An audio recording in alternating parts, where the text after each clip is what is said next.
सत साहेब बंदी छोड़ सतगुरु रामपाल जी भगवान की जय हो। परमपिता परमात्मा सारी सृष्टि के रचनहार, कुल मालिक, असंख्य ब्रह्मांडों के स्वामी, तीनों लोकों में प्रवेश करके सबका भरण पोषण करने वाले जगत गुरु संत शिरोमणि सतगुरु रामपाल जी परमेश्वर जी के चरण कमल में हम सभी देश विदेश से सत्सेवक भाई बहनों का कोटि कोटि दंडवत प्रणाम। और लाइव वीडियो देख रहे आप सभी भाई बहनों को दास की तरफ से प्यार भरा सत साहेब। पुण्यात्माओं, ये दया है परमपिता परमात्मा की, जिनके शुभ आशीर्वाद से आप और हम सभी भगत भाई बहन बरवाला कांड 2014 की सच्चाई से परिचित हो पा रहे हैं। एक एक करके सतलोक आश्रम मैनेजमेंट हरियाणा के द्वारा संगत में पूज्य गुरुदेव जी के वचन को तुड़वाए जा रहे प्रत्येक कर्म और कुकर्म को हम समझ पा रहे हैं। ये मालिक की विशेष रजा, विशेष मेहर आप और हम सभी आत्माओं के ऊपर है। कुछ भगत भाई बहन लाइव जुड़ जाएं, और जो लाइव जुड़ चुके हैं उनसे दास की प्रार्थना है आप जी वीडियो को ज़्यादा से ज़्यादा शेयर करें, ताकि सभी भगत भाई बहनों तक जो संदेशा परमपिता परमात्मा दिलवाना चाहते हैं वो संदेशा परमात्मा की आत्माओं तक पहुँचे। और जिस मकसद के लिए परमात्मा ने हम सत्सेवकों को खड़ा किया है, जो सात संगतियाँ पूज्य गुरुदेव जी रखवा रहे हैं, उन सात संगतियों का लाभ भगत समाज को मिले। तो जैसे जैसे आप भाई बहन जुड़ते जाएं, वैसे वैसे आप जी एक बार वीडियो को ज़्यादा से ज़्यादा शेयर भी करते रहें। वैसे तो आज दिन में दास ने थोड़ा बहुत हिंट आप सभी भाई बहनों को लाइव आके दे दिया था, और आज का जो विषय है, आज का जो मुद्दा है वो उत्तराखंड को लेके है। उत्तराखंड के स्टेट कोऑर्डिनेटर, संभागीय कोऑर्डिनेटर और नामदान संचालक को लेके है। उससे पहले दास कुछ एक बातें आप सभी भाई बहनों को बताना चाहेगा, आप जियों को समझाना चाहेगा। थोड़ा सा ध्यान से आप जी सुनने का जो है प्रयास करें। बहुत सारे भाई बहन अनजाने में, ना समझे में, भाववश ये कह देते हैं कि इस तरह की बातें जो जगत में वायरल होती हैं, जैसे कि आज का वीडियो, आज जिस प्रकार से उत्तराखंड के नामदान केंद्र के ऊपर एक युवा लड़की की नामदान संचालक के द्वारा जो मसाज की जा रही है, दास ने दिन में थोड़ा हिंट दिया था, वीडियो आप जी को मैं अब दिखाऊंगा। तो कुछ एक भाई बहनों की शंका रहती है कि इस तरह के वीडियो से कहीं ना कहीं गुरुदेव की जगत में बदनामी होती है, तो इस तरह के वीडियो को अवॉइड किया जाए। तो दास उन सभी भाई बहनों से करबद्ध प्रार्थना करता है, निवेदन करता है कि गुरु जी की बदनामी की चिंता आप लोग ना करें बिल्कुल भी। परमात्मा की इज्जत बढ़ती है या परमात्मा बदनाम होते हैं, इसकी चिंता आप बिल्कुल भी ना करें। और रही बात बेइज्जती की, अगर भगवान की भी बेइज्जती होती है तो फिर भाई 2014 बरवाला कांड में भगवान की जो बेइज्जती सतलोक आश्रम मैनेजमेंट हरियाणा के द्वारा, उनके कलयुगी परिवार वालों के द्वारा और आप और हमारे जैसे नासमझ मंदबुद्धि भक्तों के द्वारा जो हो चुकी है, उससे बढ़कर बेइज्जती वर्तमान में तो संभव नहीं है। तो गुरु जी की बदनामी की चिंता आप लोग ना करें। ये जो जगत वाले हैं ना, जगत वाले भाई बहन, जो आप कह रहे हैं कि जगत वालों को पता चलेगा तो गुरु जी की क्या इज्जत रहेगी, ये जगत वाले परमात्मा की उसी समय इज्जत करेंगे जब इन जगत वालों को हकीकत का पता चलेगा कि इस बेइज्जती का मुख्य कारण क्या है, रीजन क्या है। ये भी परमात्मा के बच्चे हैं, इनको भी सच्चाई का पता होना चाहिए। और जब तक इन भाई बहनों को, जगत वालों को सच्चाई का पता नहीं चलेगा, तब तक कैसे ये लोग सतगुरुदेव जी के नज़दीक आएंगे, कैसे ये लोग उनके सत्संग सुनना शुरू करेंगे। क्योंकि बेइज्जती का दो सबसे बड़ा दाग सतलोक आश्रम मैनेजमेंट हरियाणा ने 2014 बरवाला कांड के समय भोले भगत समाज को काले कपड़े पहना के, गुंडे मवाली बना के, गुरुदेव को इशार तारीख पे ना, जब जा रहे थे परमात्मा इशार तारीख पे, तो उनको ना जाने देना, उनको रोक के रखना, भगत भाई बहनों को ढाल के रूप में इस्तेमाल करना। तो सबसे बड़ी जो बेइज्जती थी, जो बदनामी थी, वो स्वयं गुरुदेव का परिवार उन पे 2014 में लगवा चुका है। अब तो वो बदनामी के जो दाग हैं धीरे धीरे वो धोए जा रहे हैं कि वास्तव में वो दागी कौन हैं, वो बदमाश लोग कौन हैं, वो असल में गुरुद्रोही लोग कौन हैं, जो आज पूज्य गुरुदेव जी की देश और दुनिया में निंदा और बदनामी का कारण बने हुए हैं और खुद भगोड़े बन के घूम रहे हैं, संगत के दान पे ऐसो आराम कर रहे हैं। आज तो उनकी पोल पट्टी खुलनी है भाई, और वो तो खुल के रहेगी। तो मेरी विशेषकर प्रार्थना है उन भाई बहनों से जो इस तरह की सोच अभी भी रखते हैं अपने मन में। देखिए, परमात्मा जब धरती पे आते हैं तो नकली संतों की पोल खोलते हैं, उनके कुकर्मों को उजागर करते हैं। परमात्मा ने काल भगवान के कुकर्मों को उजागर किया। अब काल भगवान कौन है? वो भी तो हमारा भाई है। और परमात्मा दुर्गा के साथ में उसके जो संबंध थे, जिस प्रकार से उसने बलात्कार करने का प्रयास किया सतलोक में और फिर वहाँ उसकी दाल नहीं गली तो 21 ब्रह्मांड में आके उसने जबरन उसके साथ बलात्कार किया, 3 बच्चे पैदा किए, ब्रह्मा विष्णु महेश, और अपनी मैथुन सृष्टि शुरू की। तो आप तो ये भी कह दोगे कल को कि भाई गुरुजी ये गलत कर रहे हैं, गुरुजी को कोई अधिकार नहीं है इस प्रकार से किसी की इज्जत उछालने का, किसी की बेइज्जती करने का। तो ये कोई बात ना थोड़े ना हुई भाई।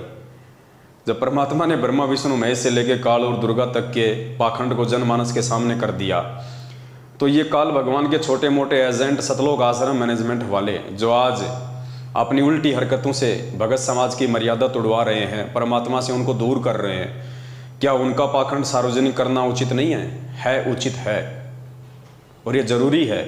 और एक बात दास आपको और बता देता है, ये जो भी घटनाक्रम सात संगतियों के माध्यम से चल रहा है, इसके पीछे परमात्मा के 2 ही मुख्य मकसद हैं। क्योंकि सात संगति, सबसे पहले तो आपको ये जान लेनी चाहिए कि वर्तमान में जो 7 संगतियाँ शुरू हैं, ये 7 संगतियाँ कोई मनमुखी रूप से नहीं हैं। सतगुरु रामपाल जी भगवान के विशेष आशीर्वाद से 7 संगतियाँ शुरू हैं। और इन 7 संगतियों को शुरू करवाने के पीछे सतगुरुदेव जी के 2 मकसद हैं मुख्य। पहला मकसद है, ये जो पाखंडी लोग हैं, जो गुरुदेव के परिवार वाले, बेटा बेटी, भाई बंधु, रिश्तेदार, जवाई, रिश्तेदार, ये कोऑर्डिनेटर, ये मुख्य समझे जाने वाले सेवादार, सबसे पहले तो परमात्मा ने, ये लोग भक्ति मार्ग में सबसे बड़े बाधक हैं परमात्मा के लिए। ये डायरेक्ट काल भगवान के एजेंट हैं। तो परमात्मा ने इनके पाखंड को जनमानस के सामने लेके आना था और इनके पाखंड को भगत समाज के सामने लाए बिना भगत समाज कभी भी सच्चाई से परिचित नहीं हो सकता। क्योंकि काल भगवान के आदेश अनुसार इन सभी लोगों ने मिलकर सबसे पहले गुरुदेव की आड़ में, गुरुदेव के नज़दीक रह के, गुरुदेव के पास में रह के, आश्रमों में लंबे समय से सेवादार बन के इन लोगों ने एक विश्वास पैदा किया।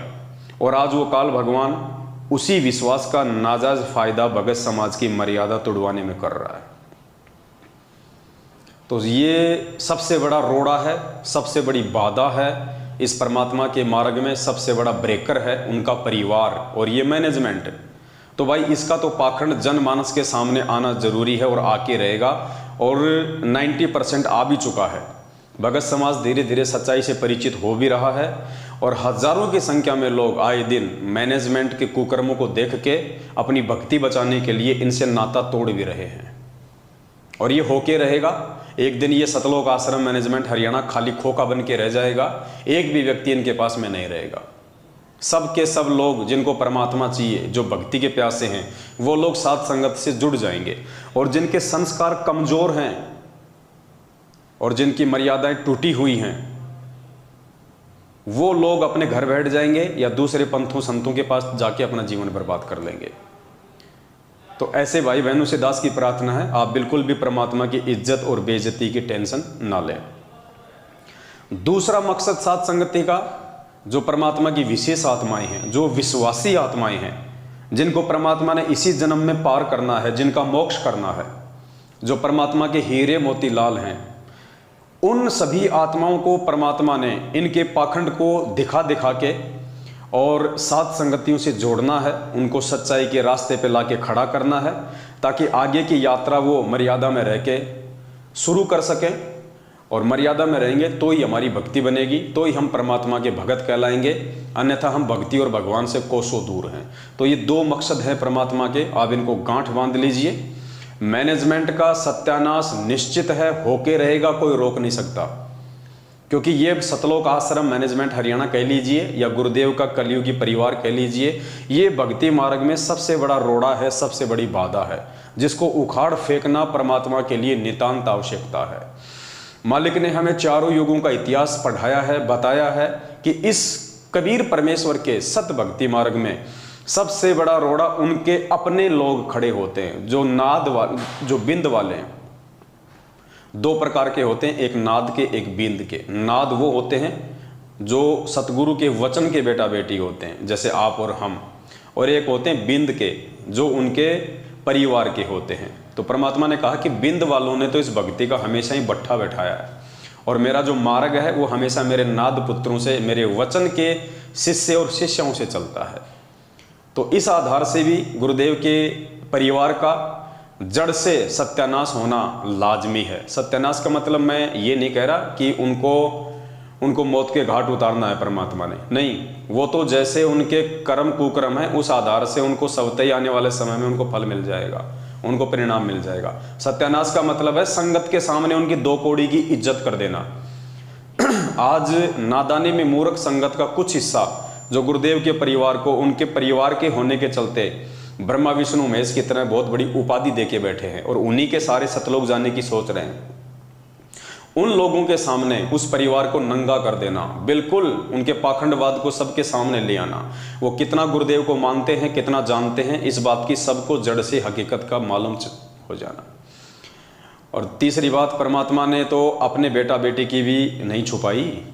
2008 में परमात्मा ने एक सत्संग में सार्वजनिक कर दिया था अपने बेटा बेटी के विषय में कि इस दास की 4 संतान थी, 2 लड़के 2 लड़कियां, और मुझे अच्छे से पता है वो आगे चल के मेरी कैसी इज्जत करते, कैसी मेरी खातिरदारी करते, मुझे अच्छे से पता है उनके व्यवहार का, उनके नेचर का। तो परमात्मा ने तो अपने बेटा बेटी की 2008 में ही खाट खड़ी कर दी थी। एडी से लेके चोटे तक उनके पाखंड को नंगा कर दिया था, ये 2 शब्द कह के कि मुझे अच्छे से पता है उनके व्यवहार का, उनके नेचर का, वो मेरी क्या सेवा करते, क्या मेरी खातिरदारी करते। अब इससे बड़ा सबूत और क्या चाहिए समझदार व्यक्ति को। और जो समझदार थे वो समझ चुके हैं, साथ संगतियों से समय रहते वो जुड़ चुके हैं। तो ये एक बात थी। दूसरी बात, कुछ भाई बहन कहते हैं कि ये निंदा चुगली में आता है, तो उनसे मेरी प्रार्थना है, अभी आप निंदा और चुगली की परिभाषा से परिचित नहीं हैं। जिस दिन आप निंदा और चुगली की परिभाषा से परिचित हो जाएंगे, उस दिन आप लोग भी दास की सेवा में हाथ बटाना शुरू कर देंगे।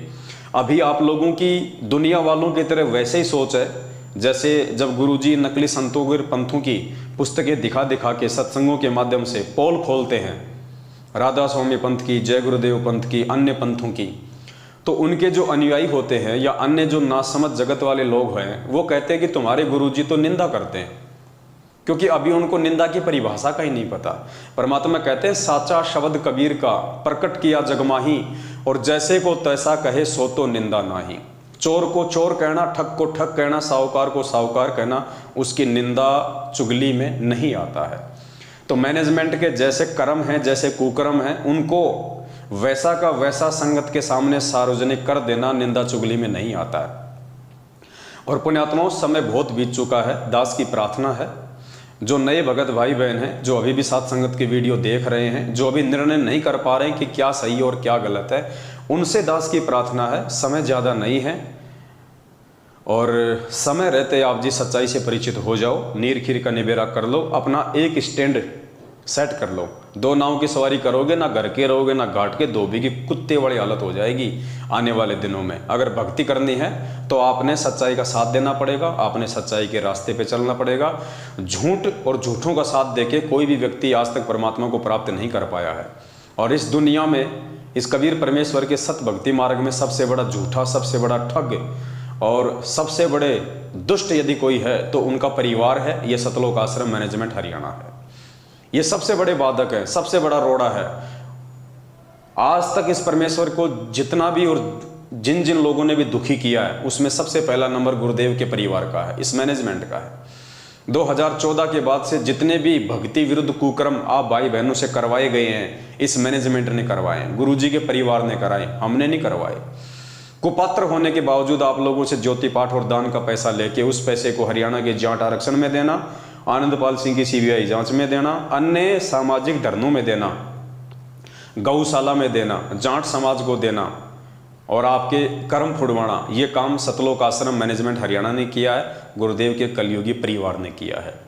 तो यथासंभव जितना हो सके इस काल के जाल से बाहर निकलो। अगर भक्ति करनी है तो, अगर बकवाद करनी है तो इनके तलवे चाटते रहो, तुम्हें कोई रोकने वाला नहीं है। फिर आने वाले समय में परमात्मा को दोष मत देना, गुरुदेव को दोष मत देना कि हम तो भक्ति भी कर रहे थे, फिर हमारे साथ में ऐसा क्यों हुआ।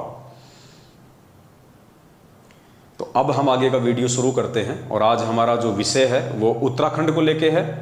दिन में दास ने जिक्र कर दिया था, फिर भी एक बार मोटा मोटी दास आपको बता देता है कि उत्तराखंड की संगत में वर्तमान में बहुत भयंकर भूचाल चला हुआ है। हो सकता है 30% भाई बहनों को नहीं पता हो सच्चाई का, लेकिन 60 से 70% उत्तराखंड की संगत में भूचाल मचा हुआ है और संगत अच्छे से जान रही है, पहचान रही है कि ये जितने भी सेवादार के नाम पे कोऑर्डिनेटर हैं, नामदान संचालक हैं, सारे के सारे ठग हैं। इनका काम केवल संगत को उल्टे सीधे आदेश बता के गुमराह करना है, डरा के रखना है पीले पर्चों की आड़ में और अपनी जेबें भरनी है। अब इनका पाखंड उत्तराखंड की संगत के सामने धीरे धीरे करके आ चुका है। लोग समझ रहे हैं, समझ चुके हैं। ऐसा ही एक पाखंड दास आप सभी भाई बहनों के सामने सार्वजनिक करने जा रहा है। उत्तराखंड के भाई बहन जो मुझे देख रहे हैं उन सबको अच्छे से पता है कि उत्तराखंड में क्या चल रहा है। उत्तराखंड का स्टेट कोऑर्डिनेटर है अनूप दास। पहले संजय पाल था, 2014 बरवाला कांड के समय संजय पाल था उत्तराखंड का कोऑर्डिनेटर। उसके बाद में अब ये जो वर्तमान का स्टेट कोऑर्डिनेटर है अनूप दास, ये मैनेजमेंट की ज़्यादा चापलूसी करने लग गया। तो मैनेजमेंट ने संजय पाल को पहले तो आधे उत्तराखंड का कोऑर्डिनेटर रखा और आधे उत्तराखंड का कोऑर्डिनेटर रखा इसको अनूप दास को। उसके बाद में संजय दास थोड़ा थोड़ा सच्चाई समझने लग गया था, वो इनका इतना सहयोग नहीं कर रहा था, जिसके चलते संजय पाल को उत्तराखंड के स्टेट कोऑर्डिनेटर की पदवी से हटा दिया गया और पूरे उत्तराखंड की जिम्मेदारी, पूरे उत्तराखंड को लूटने की सेवा इस अनूप दास को दे दी गई 2014 बरवाला कांड के बाद।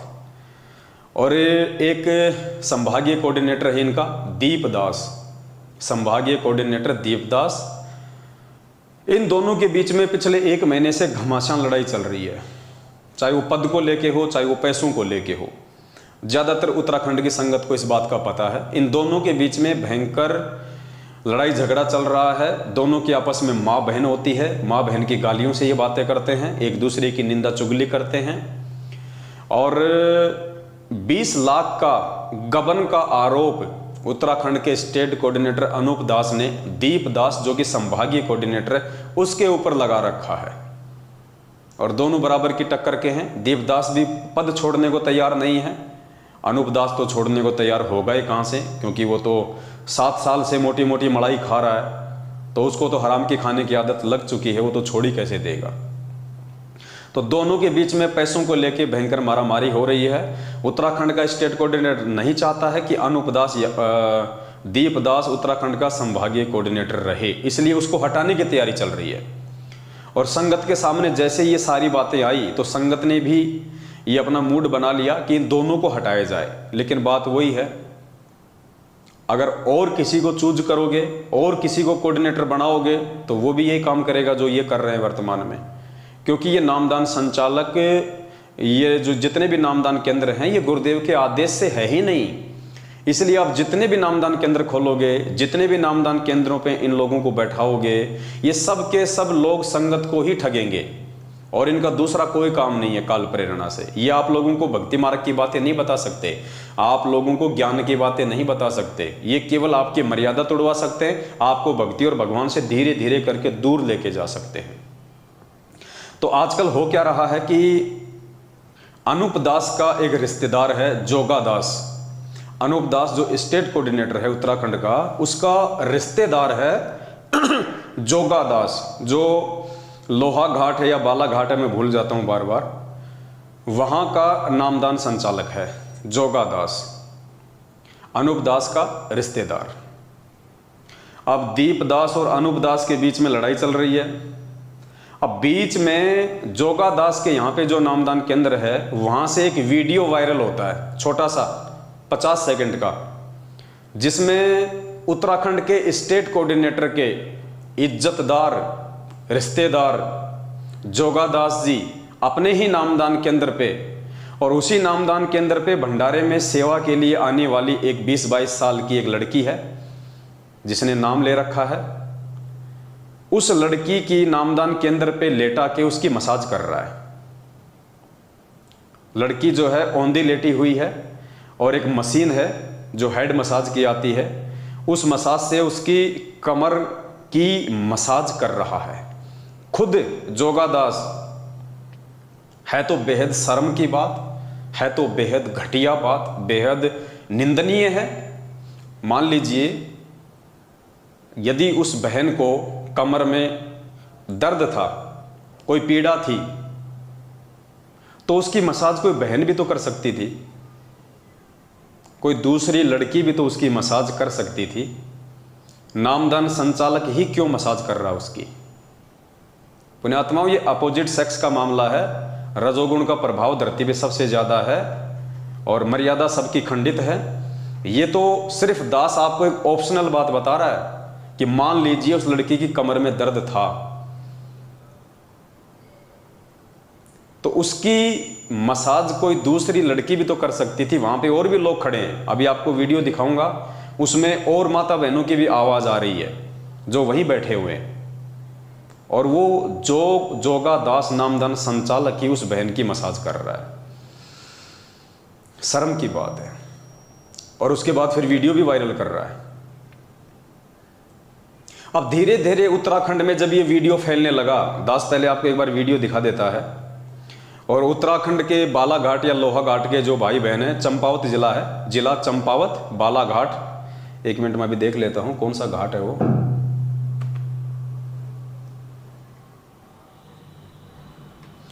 ये नामदान केंद्र या मसाज केंद्र जोगादास नामदान संचालक लोहाघाट है, लोहाघाट नामदान केंद्र है, ये जिला चंपावत उत्तराखंड। ये जोगादास जी हैं जो कि वहाँ के नामदान संचालक हैं, और उत्तराखंड के स्टेट कोऑर्डिनेटर अनूप दास के ये रिश्तेदार हैं।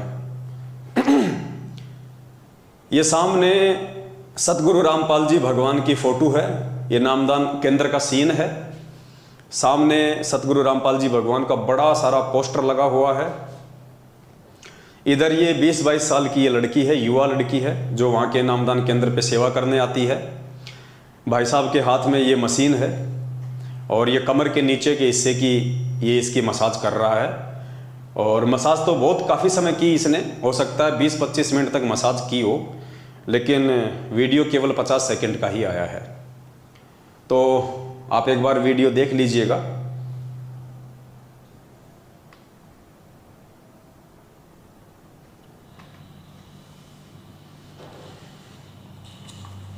ये देखिए जोगादास जी, हमारी युवा बहन है, 20-25 साल की, भंडारे में सेवा करती है, खुद उसकी मसाज कर रहा है। कहाँ मसाज कर रहा है ये भी देख लीजिए। लड़की हंस भी रही है, आवाज आएगी।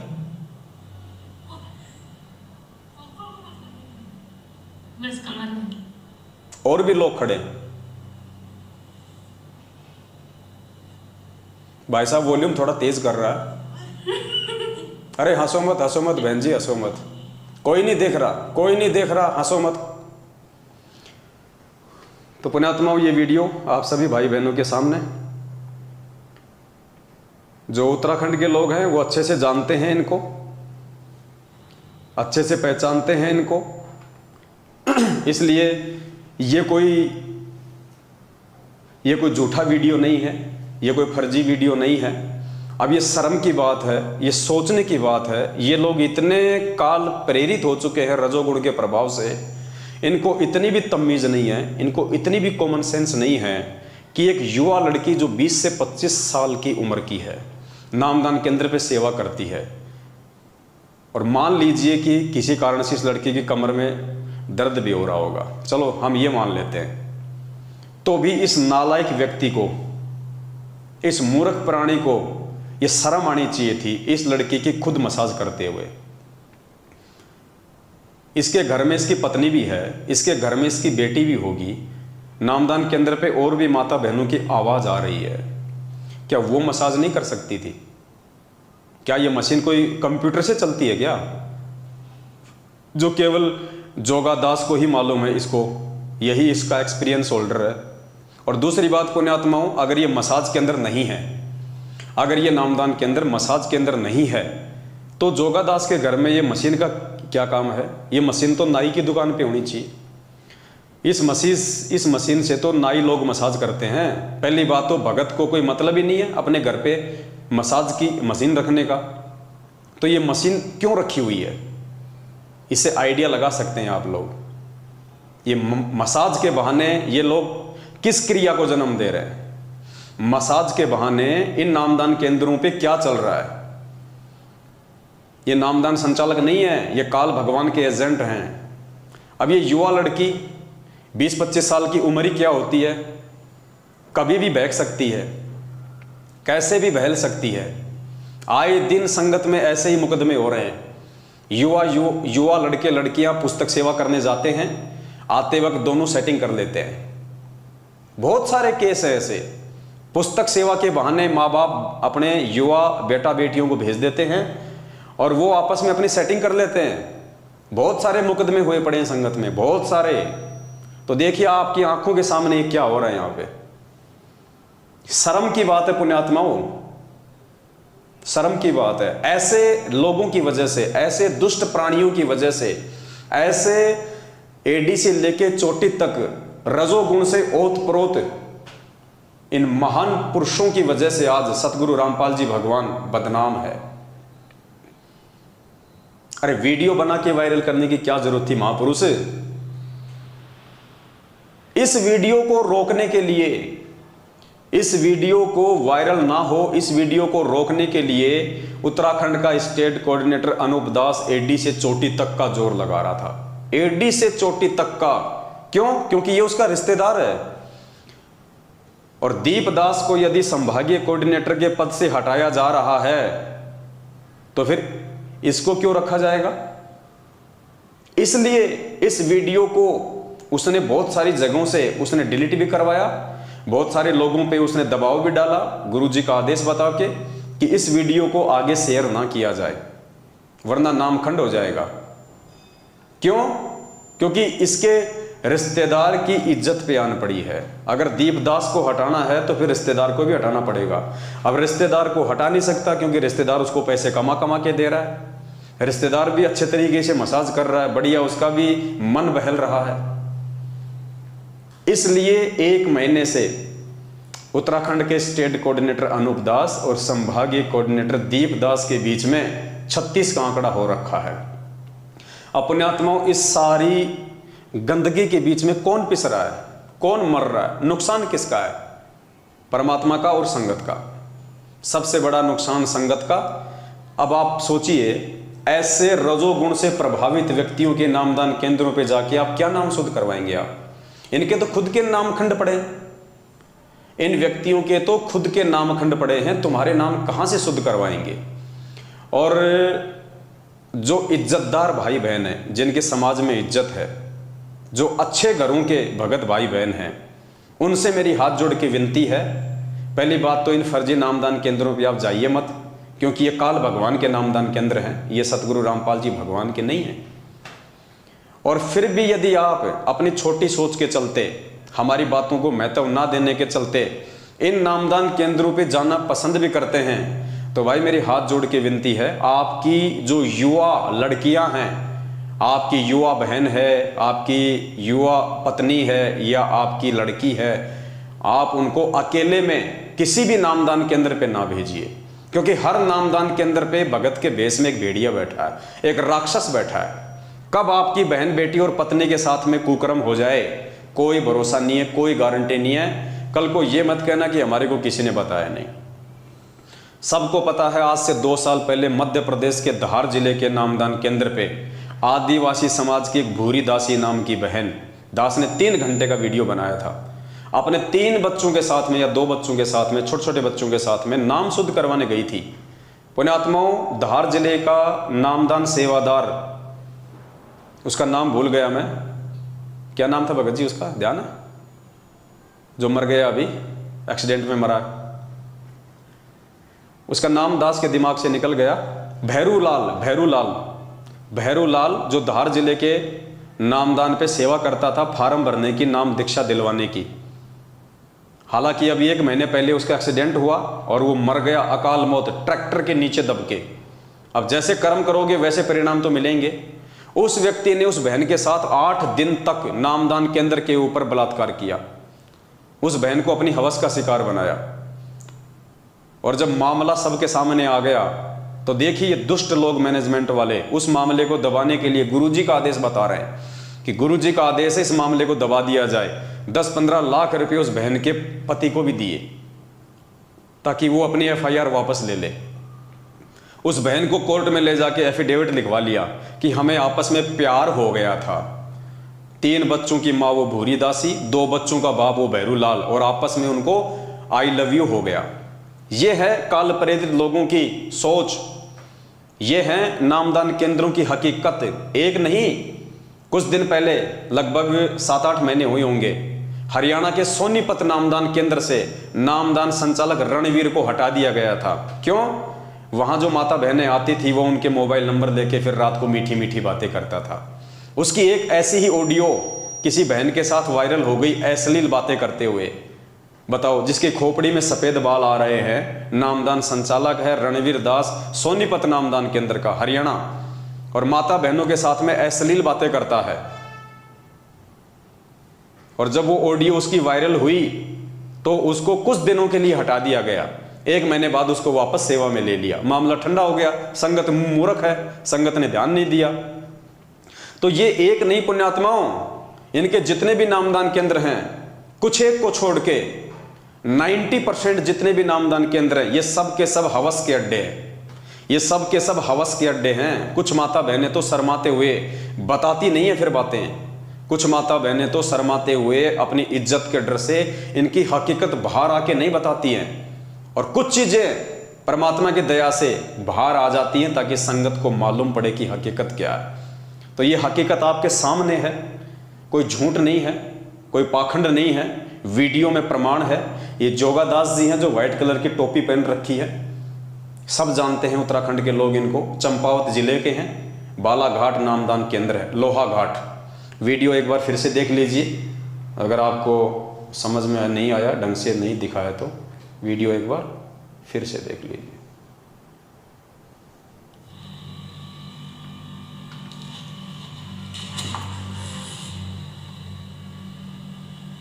ऐसे दर्द हो गया। ये दूसरी लड़की है, साइड में खड़ी हुई है, लेकिन उससे नहीं करवा रहा। और देखिए कहाँ कहाँ मशीन चला रहा है, शर्म की बात है।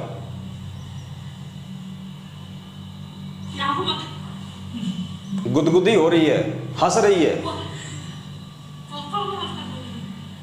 बस कमर में।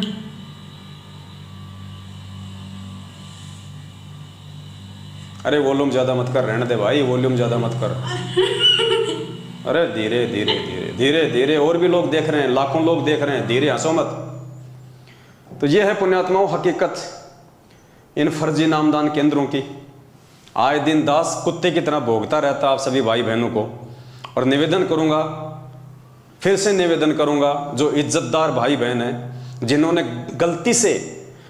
गलती से इन फर्जी नामदान केंद्रों से नाम दीक्षा ले ली ऑनलाइन या वहां जाके, प्रार्थना है अपनी माता बहनों को, अपनी बेटियों को अकेले में, कम से कम अकेले में इन नामदान केंद्रों पे भेजने की महा गलती ना करें।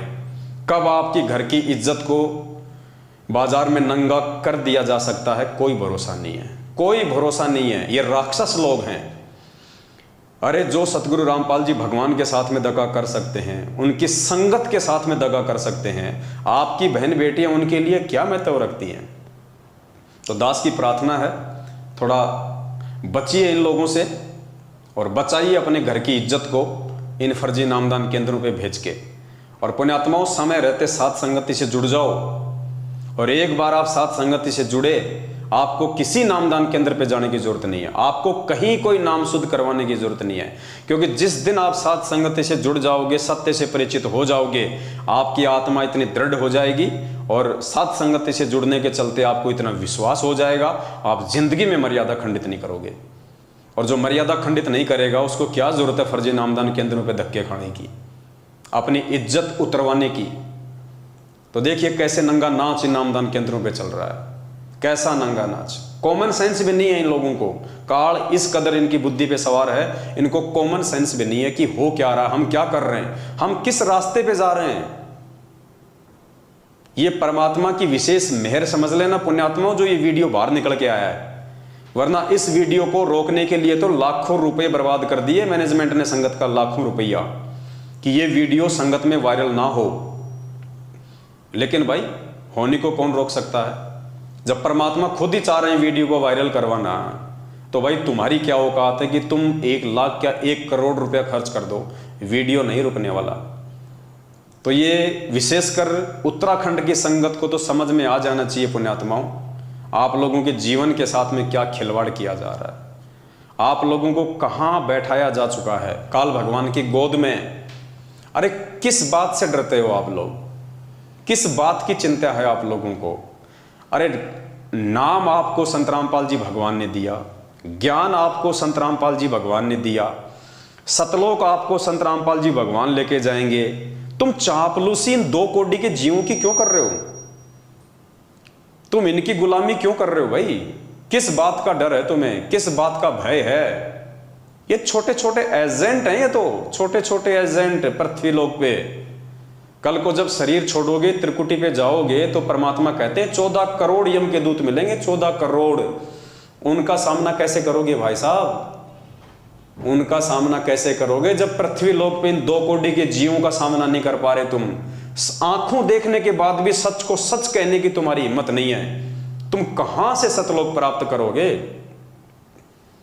ऐसी आत्माओं को तो परमात्मा तुरंत रिजेक्ट करता है जो सच को सच नहीं कह सकते, आंखों देखने के बाद भी, प्रमाण देखने के बाद भी। जब से गुरुदेव जेल गए हैं तब से लेके आज तक आप लोगों को जितने भी आदेश सुनाए गए हैं, क्या कोई भी आदेश आपने गुरुदेव के मुख कमल से सुना है? क्या आप में से कोई भी व्यक्ति हिसार जेल में गया है गुरुदेव से सुनने के लिए कि यह आदेश सही है गलत है? सिर्फ देखा देखी, भेड़ चाल। भाई 650 साल पहले के इतना ऐसी लात लगेगी, असंख्य युग बीत जाएंगे यहां गधे कुत्ते सुअर बनते हुए। परमात्मा कहते हैं जब तक ना देखे निज नैना तब तक ना माने अपने गुरु के बहना। परमात्मा यहां तक कहते हैं कि अपने गुरु की बातों पे भी तब तक यकीन ना करो जब तक अपनी आंखों से ना देख लो। थर्ड पर्सन कुछ भी बोले उस पर यकीन नहीं करना। कोई भी ऐरा गहरा व्यक्ति एक पीला पर्चा कंप्यूटर से टाइप करके तुम्हें निकाल देता है और नीचे लिख देता है संत रामपाल दास, वो गुरु जी का आदेश हो गया। मैं बना दूं पीला पर्चा और नीचे लिख देता हूं संत रामपाल दास और कह देता हूं जितनी भी संगत है सब अपनी प्रॉपर्टीज पवन दास के नाम पे कर दो, एक भी कर देगा क्या?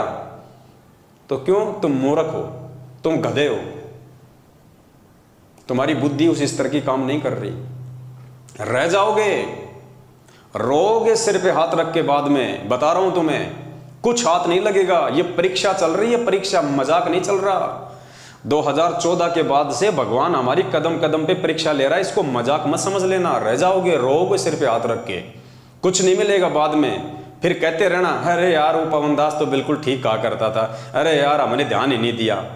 अब फिर बाद में भगवान ध्यान नहीं देगा। आज अगर तुम ध्यान नहीं दे रहे ना तो कल को परमात्मा ध्यान नहीं देगा। सिर पे हाथ रख के रोगे, धरती पे ठिकाना नहीं होगा। ये भगवान किसी का सगा नहीं है। तो उत्तराखंड के भाई बहनों से मेरी हाथ जोड़ के विनती है, मेरी प्रार्थना है, पुण्यात्माओं इस काल के जाल से बाहर निकलो। अरे मेरा क्या स्वार्थ है भाई? तुम लोगों ने मुझे ज्योति का पैसा दिया क्या? पाठ का पैसा दिया क्या? दान का पैसा दिया क्या? किस बात से नफरत भैया? किस बात से मुंह छुपा के बैठे हो? मैं तुम्हारा जेठ हूं क्या? मेरे से शर्म आती है क्या तुम्हारे को? है जो पवन दास का मुंह देख लोगे तो नाम खंड हो जाएगा। मैं तुम्हारा जेठ लगता हूं? तुम तो काल भगवान से भी इतने नहीं डरते जितना मुझ पवन दास से डरते हो। तो भक्ति क्या खाक करोगे?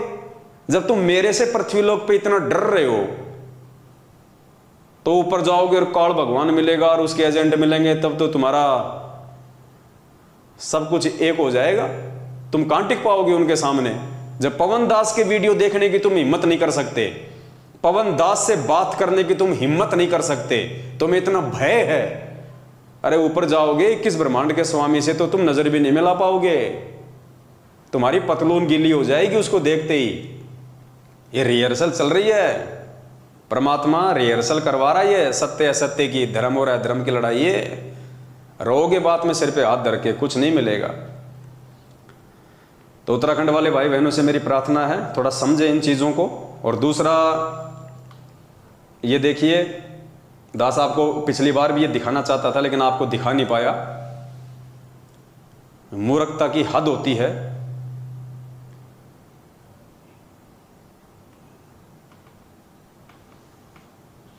ये देखिए, ये एक आरटीआई है जो 27 मई 2022 यानी पिछले महीने की 27 तारीख को ये आरटीआई मध्य प्रदेश के भक्तों ने लगाई हिसार जेल में, ये जानने के लिए कि हिसार जेल के नाम से सतलोक आश्रम मैनेजमेंट हरियाणा जो पीले पर्चे भेजता है, फर्जी लेटर बना के भेजता है, नकली ऑडियो भेजता है, पुस्तकें छाप छाप के भेजता है कि गुरुजी ने जेल से लिख के भेजी हैं, ये सब सही हैं या गलत हैं, इनमें कितनी सच्चाई है, इस बात को जनमानस के सामने लाने के लिए कोई लॉर्ड बुद्धा फाउंडेशन नाम करके कोई एक संस्था है। हालांकि वो लोग ज्ञान आधार से नहीं चल रहे हैं, गुरुजी को परमात्मा नहीं मानते हैं, मान बढ़ाई वश उन्होंने, पहले वो दास के साथ में थे, उसके बाद में मान बढ़ाई वश वो लोग दूर हो गए। उन्होंने सोचा कि हम भी संगत को ऐसे जोड़ लेंगे जैसे पवन दास ने जोड़ लिया। पवन दास ने संगत को नहीं जोड़ा, परमात्मा ने जोड़ा है। तो पवन दास बनने की चाहत में इन्होंने मेरे से अलग होके एक नया पाखंड शुरू किया कि हम गुरुजी की जमानत करवाएंगे। जमानतनामा फॉर्म भरवाए मूर्खों से, 500 रुपए ले लिए कई मूर्खों से, और वही हालत है आज, वही के वही है वो। तो उन्होंने एक आरटीआई लगाई अभी पिछले महीने, तो उस आरटीआई में क्या जवाब आया है, राज्य जन सूचना अधिकारी कम जेल अधीक्षक केंद्रीय हिसार जेल नंबर 2 सेवा में श्री BL सूर्यवंशी अध्यक्ष lord Buddha foundation 197/1 Surajpol Ranjit palace Surajpol Ratlam Madhya Pradesh. ये क्रमांक नंबर हैं आरटीआई के, ITR है या RTI क्या मुझे तो पता भी नहीं इनका। ये क्रमांक नंबर है 3165, दिनांक 27/5/2022। विषय सूचना के अधिकार अधिनियम 2005 की धारा 6/1 के तहत आवेदन एवं धारा 7/1 के तहत जानकारी दस्तावेज प्रदान करने बाबत। अब ये इन्होंने क्या सूचना मांगी थी, ये नीचे लिखा हुआ है, मांगी गई सूचना। तो इन्होंने क्या सूचना मांगी थी हिसार जेल से, संत रामपाल दास जी केंद्रीय जेल नंबर 2 हिसार में वर्ष 2015 से बंद है के द्वारा वर्ष 2015 से अप्रैल 2022 तक की अवधि में संत रामपाल दास जी द्वारा जेल में रहते हुए जेल से बाहर पुस्तकें, पैम्पलेट, संदेश, ऑडियो, वीडियो जारी हुए हैं की प्रमाणित प्रतियां। तो इन्होंने ये आरटीआई लगाई कि 2015 से लेके आज 2022 तक संत रामपाल जी जो कि जेल में बंद हैं, उनके द्वारा बाहर यदि कोई ऑडियो, वीडियो, संदेश, पुस्तक, लेटर कुछ भी आया हो तो उसकी जानकारी दीजिए। तो जेल की तरफ से सूचना दी गई है, प्रदान की गई सूचना, कोई पुस्तकें, पैम्पलेट, संदेश, ऑडियो व वीडियो इत्यादि इस कार्यालय द्वारा प्रेषित नहीं किया गया है, इसलिए सूचना शून्य है। हिसार जेल से जवाब आया कि कोई भी ऑडियो, वीडियो, लेटर, पैम्पलेट, संदेश आज तक संत रामपाल जी के द्वारा हिसार जेल से बाहर नहीं भेजी गई है। पुण्यात्मा, आरटीआई है, सरकारी दस्तावेज है, कोई हाथ से बनाया हुआ नहीं है। इस पे भी कोई मूर्ख यकीन ना करे तो भाई उसकी बुद्धि पे पत्थर पड़े। फिर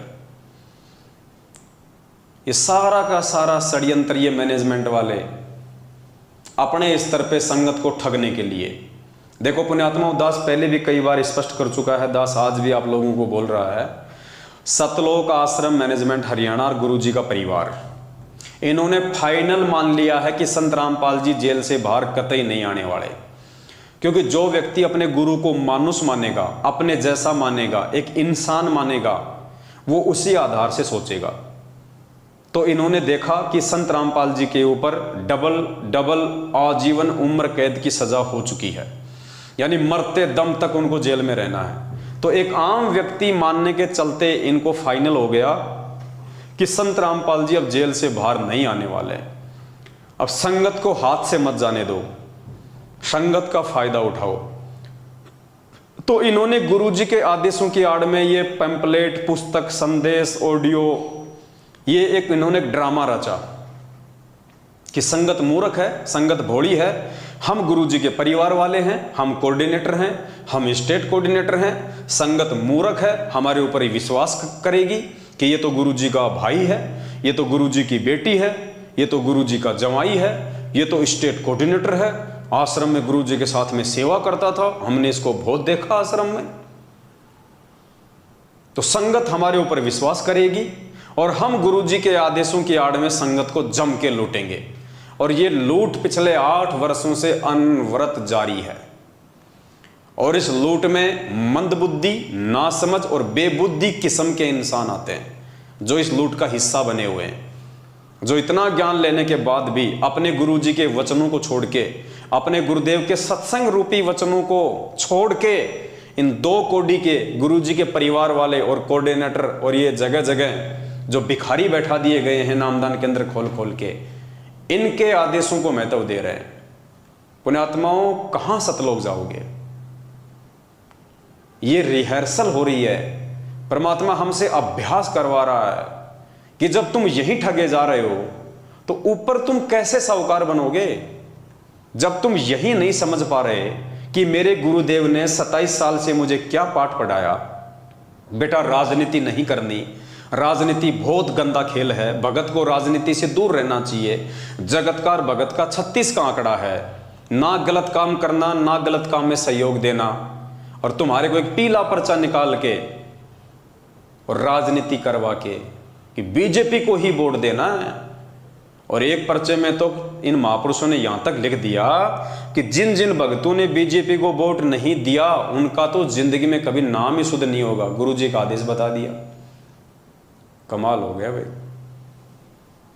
बताओ। राजस्थान का एक गैंगस्टर जो पुलिस एनकाउंटर में मारा गया था 4-5 साल पहले, आनंदपाल सिंह, बताओ उस गैंगस्टर का हम भक्तों का क्या संबंध है? लेकिन उस गैंगस्टर की सीबीआई जांच के समर्थन में तकरीबन 2000 भक्तों को राजस्थान के अजमेर में राजपूत करनी सेना की रैली में खड़ा कर दिया गया। और एक 2.5 फुट का आदमी, एलडी जोधपुर वाला लक्ष्मण दास, वो भी राजपूत, उस राजपूतों की सभा में मैनेजमेंट ने उस 2.5 फुट के आदमी को खड़ा कर दिया। 5 लाख रुपए का चेक भगत समाज के दान का उन राजपूतों को दिया। अब वो राजपूत क्या करेंगे भाई? धर्म भंडारे में लगाएंगे या शराब पिएंगे, राजनीति में लगाएंगे, उल्टे कामों में लगाएंगे। इसलिए आज ये संगत अकाल मौतों का कहर झेल रही है। इसलिए संत रामपाल जी भगवान की संगत में जितनी लाशें उठ रही हैं, इतनी तो नकली संतों की संगत में भी नहीं उठ रही। अकाल मौत, जबकि ये भगवान तो गारंटी देता है कि मेरे से नाम उपदेश लेने के बाद यदि आप मर्यादा में रहोगे, काल आपको छू भी नहीं सकता, काल आपको हाथ भी नहीं लगा सकता। ये परमात्मा का वचन है। फिर क्यों अकाल मौत हो रही है? क्यों आए दिन सारनामी लोग, सतनामी लोग गाड़ियों के नीचे एक्सीडेंट होके मर रहे हैं, अकाल मौत मर रहे हैं, बीमारियों से मर रहे हैं? क्यों? क्योंकि इस सतलोक आश्रम मैनेजमेंट हरियाणा ने तुम्हारी मर्यादा तोड़वा रखी है।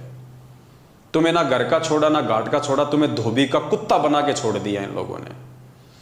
तो पुण्यात्माओं, समझ जाओ, हमारा तो केवल एक प्रयास है आप लोगों से विनती करने का। उसके बाद में देखिए एक पीला पर्चा,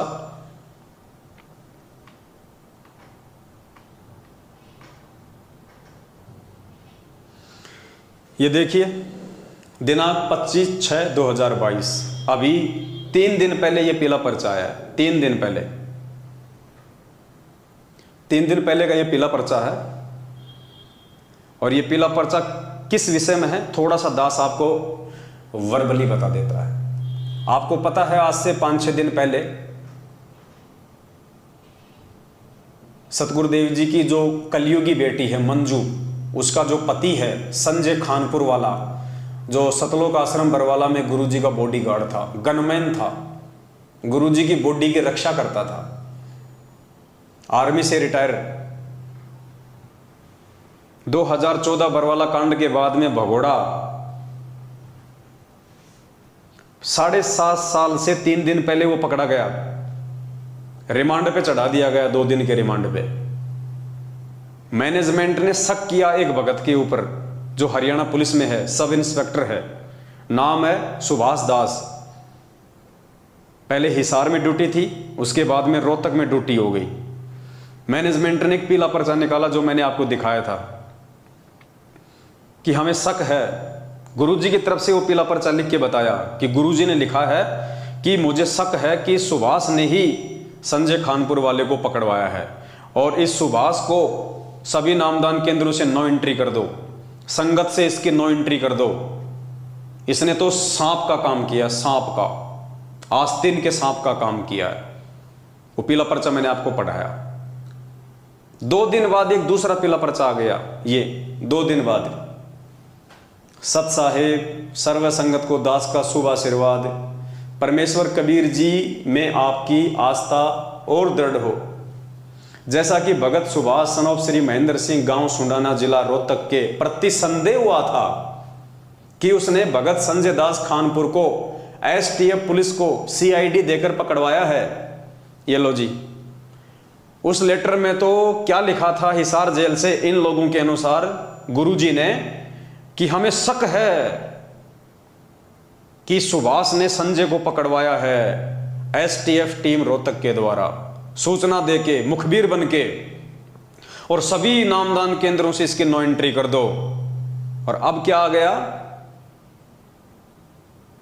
कहते हैं उसके प्रति हमें संदेह हुआ था, अब कह रहे हैं कि हमारा जो शक था वो बेकार था। मतलब गुरुजी को इन्होंने 2 कोड़ी का एक सामान्य सा प्राणी साबित कर दिया। पहले वाले पीले पर्चे में तो लिख के बता दिया कि गुरुजी कह रहे हैं कि मुझे शक है कि इसी ने संजय को पकड़वाया है। इसके स्टाफ के लोग कह रहे हैं कि संजय ने पकड़वाया है, इसको संजय को सुभाष ने ही पकड़वाया है, कन्फर्म है। और अब इस लेटर में गुरुजी माफी मांग रहे हैं, इस लेटर में गुरुजी अपनी गलती स्वीकार कर रहे हैं कि हमारा जो शक था वो गलत हो गया, सुभाष ने नहीं पकड़वाया, सुभाष को सभी नामदान केंद्रों पे वापस एंट्री कर दो। पुण्यात्माओं, शर्म आती है, शर्म शर्म। पिछले लेटर में तो लिख के बता दिया कि गुरुजी को शक हो गया, कंफर्म है, और इस लेटर में गुरुजी माफी मांग रहे हैं कि हमारा जो शक था वो गलत निकल गया। पुण्यात्माओं, विचार करो, ये लेटर कौन लिख रहा है? ये लेटर सतगुरु रामपाल जी भगवान नहीं लिख रहे। सतगुरु रामपाल जी भगवान के जो दुश्मन हैं इस आध्यात्मिक मार्ग में, काल भगवान के द्वारा छोड़े गए एजेंट, सबसे बड़ा एजेंट उनका खुद का भाई महेंद्र भगोड़ा वांटेड है अभी तक। उनका परिवार, बेटा बेटी, भाई बंधु, रिश्तेदार, ये सबसे बड़े एजेंट हैं, सबसे बड़े एजेंट हैं ये इस परमात्मा के, सबसे बड़े दुश्मन हैं इस परमात्मा की संगत को बर्बाद करने वाले। ये सारा का सारा गोरख धंधा चंद पैसों के लिए, माया के लिए इन लोगों ने शुरू किया हुआ है। ये इनका बिजनेस है, ये पीला पर्चा परमात्मा का आदेश नहीं है। अरे ऐसी घटिया बातें, ऐसी बेहुदा बातें, ऐसे दोगले विचार, ऐसे दोगले पीले पर्चे। 2 दिन पहले क्या लिखा रहा है, 2 दिन पहले कह रहे हैं कि बिल्कुल कन्फर्म है, उसी ने पकड़ाया है, उसी के स्टाफ के लोग कह रहे हैं, और अब कह रहे हैं मुझसे गलती हो गई, हमारा जो शक था, जो संदेह था वो गलत हो गया, माफी मांग रहे हैं। पुण्यात्माओं, ये परमात्मा को नीचा गिराने की काल भगवान की सूक्ष्म चाल है। और जो मंदबुद्धि आत्मा होंगी, जो मंदबुद्धि प्राणी होंगे, जो ये मानते हैं कि ये लेटर संत रामपाल जी हिसार जेल से भेज रहे हैं, वो परमात्मा से दूर हो जाएंगे, परमात्मा में दोष निकाल के। और जो समझदार होगा, जो बुद्धिमान होगा, वो एक एक शब्द को पकड़ लेगा कि ये शब्द किसी काल एजेंट के हैं या हमारे पूज्य गुरुदेव भगवान के हैं। तो पुण्यात्माओं ऐसे पीले पर्चों पे तो कुत्ता भी नहीं मुतता है, कुत्ता भी। और ये तुम लोग इसको गुरु जी का आदेश मान के पढ़ रहे हो। मैं कह रहा हूं कुत्ता भी मूतना पसंद नहीं करेगा ऐसे दोगले वचनों पे, कुत्ता भी। क्योंकि हमें विश्वास है कि ये हमारे बाप की भाषा नहीं है। मालिक कहते हैं हमारी भाषा वो है जो देसी मारा, कि हमारे वचन, हमारी भाषा, हमारे विचार वो समझेगा जो हमारे देश का होगा, जो सतलोक का होगा। तो पुण्यात्माओं, आप लोगों की बुद्धि कहाँ फंसी पड़ी है? आप क्यों वो कव्य वाली भूमिका निभा रहे हो? क्या आपको अपने बाप की भाषा का भी नहीं पता? क्या आपको अपने बाप के वचनों का भी नहीं पता कि वो क्या लिखेगा? ये गुड्डा गुड्डी का खेल खेलने जेल में गए क्या संत रामपाल जी भगवान? 2 दिन पहले क्या जवाब देंगे, फिर 2 दिन बाद में क्या जवाब देंगे? कभी वो शक कर रहे हैं, कभी संदेह कर रहे हैं, कभी माफी मांग रहे हैं। क्या है ये नौटंकी है, ये पाखंड आडंबर, सिर्फ और सिर्फ परमात्मा को बदनाम करने के लिए। यही काल भगवान की चाल है, यही काल भगवान की चाल है। और धीरे धीरे जो मंदबुद्धि भगत हैं वो इस तरह की बातें सुन के, इस तरह की बातें सुन के और निष्कर्ष ना निकाल के, क्योंकि निष्कर्ष तो उस समय निकलेगा जब आप साध संगत से जुड़ोगे।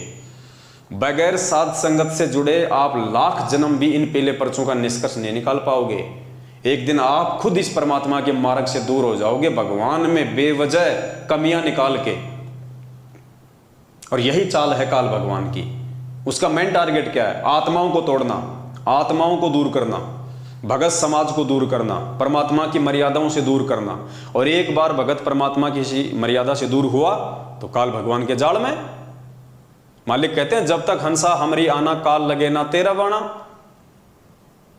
तो मर्यादा में तो किसी को छोड़ा ही नहीं मैनेजमेंट ने, सबकी मर्यादा तोड़वा दी।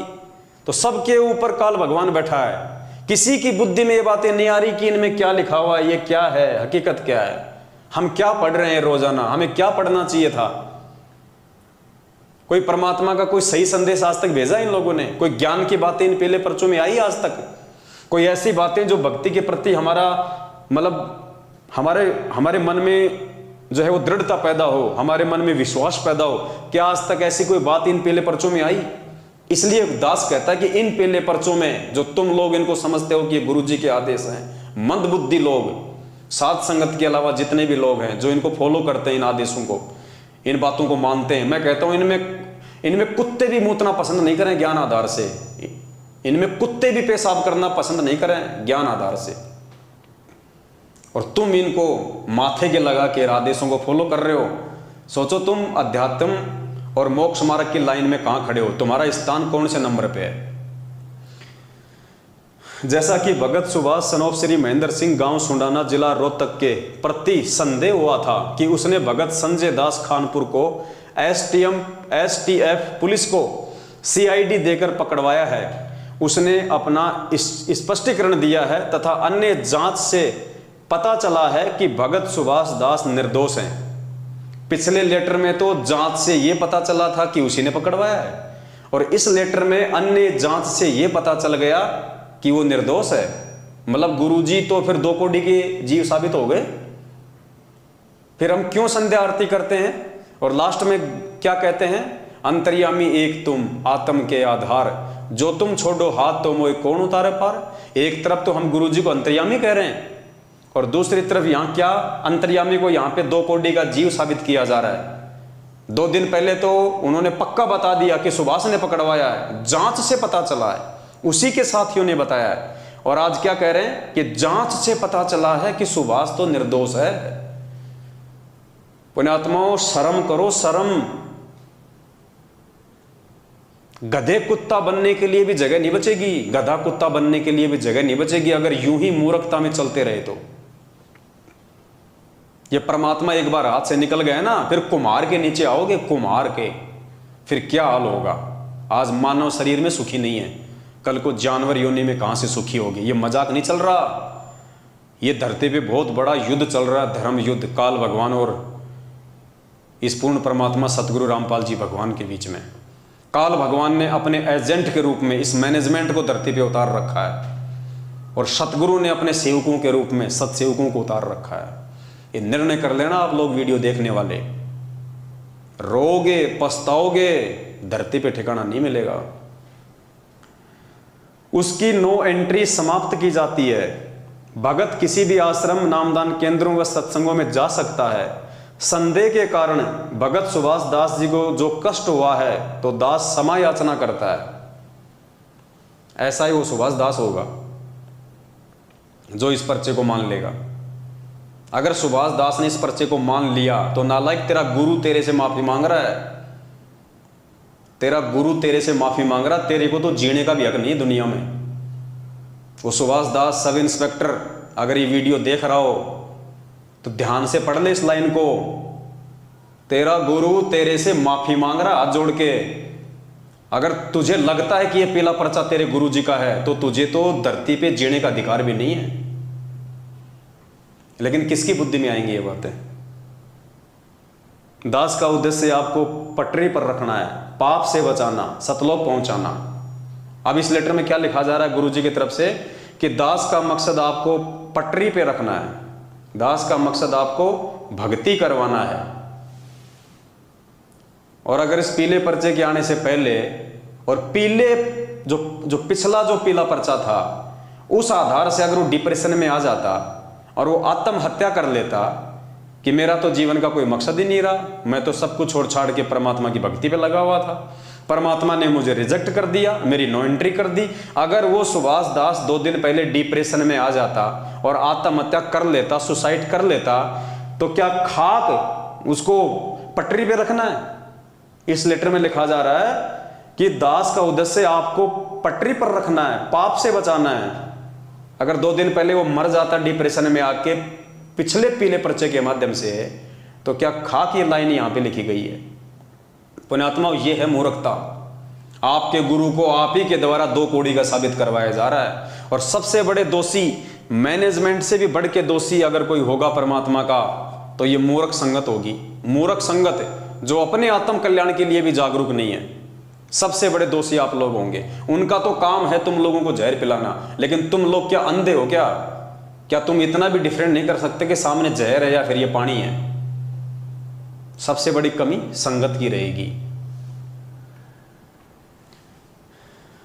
और जैसे पीला पर्चा आया उसके बाद में एक भगत भाई ने, जो महेंद्र भगोड़े का सुपुत्र अमित गालीबाज, अमित महेंद्र का लड़का, गुरुजी का भतीजा, उससे बात की कि भगत जी बड़ी दुख की बात है कि अपने ही भगत लोग ये गद्दारी कर रहे हैं, अपने ही भगत गद्दारी कर रहे हैं। बताओ, संजय खानपुर को अपने ही भगतों ने सीआईडी करके पकड़वा दिया। वो बेचारा सही कह रहा था क्योंकि मैनेजमेंट ने पीला पर्चा निकाला था कि सुभाष ने गद्दारी करी है, उसने पुलिस को इंफॉर्मेशन दे के पकड़वाया है। तो उसी आधार से भगत ने महेंद्र के लड़के अमित को फोन कर दिया कि भगत जी ये तो बड़ी दुख की बात है, देखो कैसे अपने ही भगत भाई जो है वो गद्दारी कर रहे हैं। तो महेंद्र के सुपुत्र का क्या जवाब है पता है? तने के लेना देना, तेरे पिछवाड़े पे लात मारूंगा, तेरे पिछवाड़े पे। पिछवाड़ा ये होता है इधर, ये तेरे पिछवाड़े पे लात मारूंगा। ये किसके वचन है? अरे वो तो बेचारा पूछ रहा है, उसका अधिकार है, क्योंकि तुमने पूछने के लिए ऑप्शन दिया है, पीला पर्चा निकाला है, तो पूछेगा नहीं क्या? और पूछ रहा है तो कह रहा है तेरे पिछवाड़े पे लात मारूंगा। सुनिए उसकी ऑडियो, महेंद्र के सुपुत्र की। हेलो दादी, जोड़ा था इसको। हेलो दादी, भगत जी बड़ा दुख हुआ या मंजू बहन जी के पति को पकड़ के पुलिस ले गई, एसटीएफ की टीम। कौन बोल रहे हैं आप? मैं डिस्ट्रिक्ट इंदौर से बोल रहा हूँ, हरीश दास। आप बताओ क्या दिक्कत है?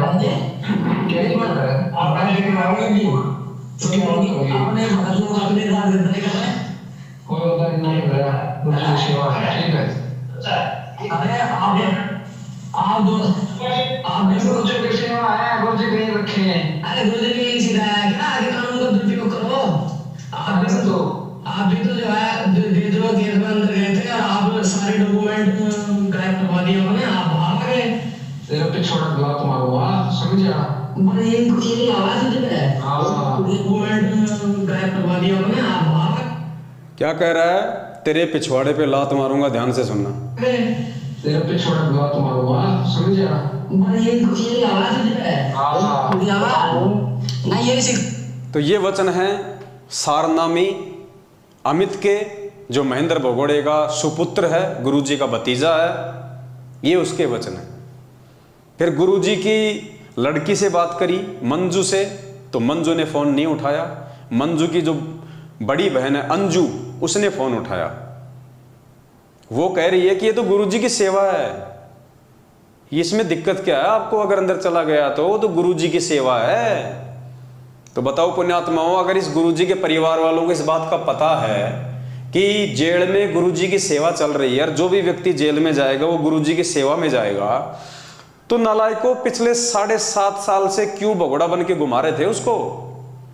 क्या 7.5 साल से उसके मन में गुरुजी की सेवा करने की इच्छा नहीं हुई?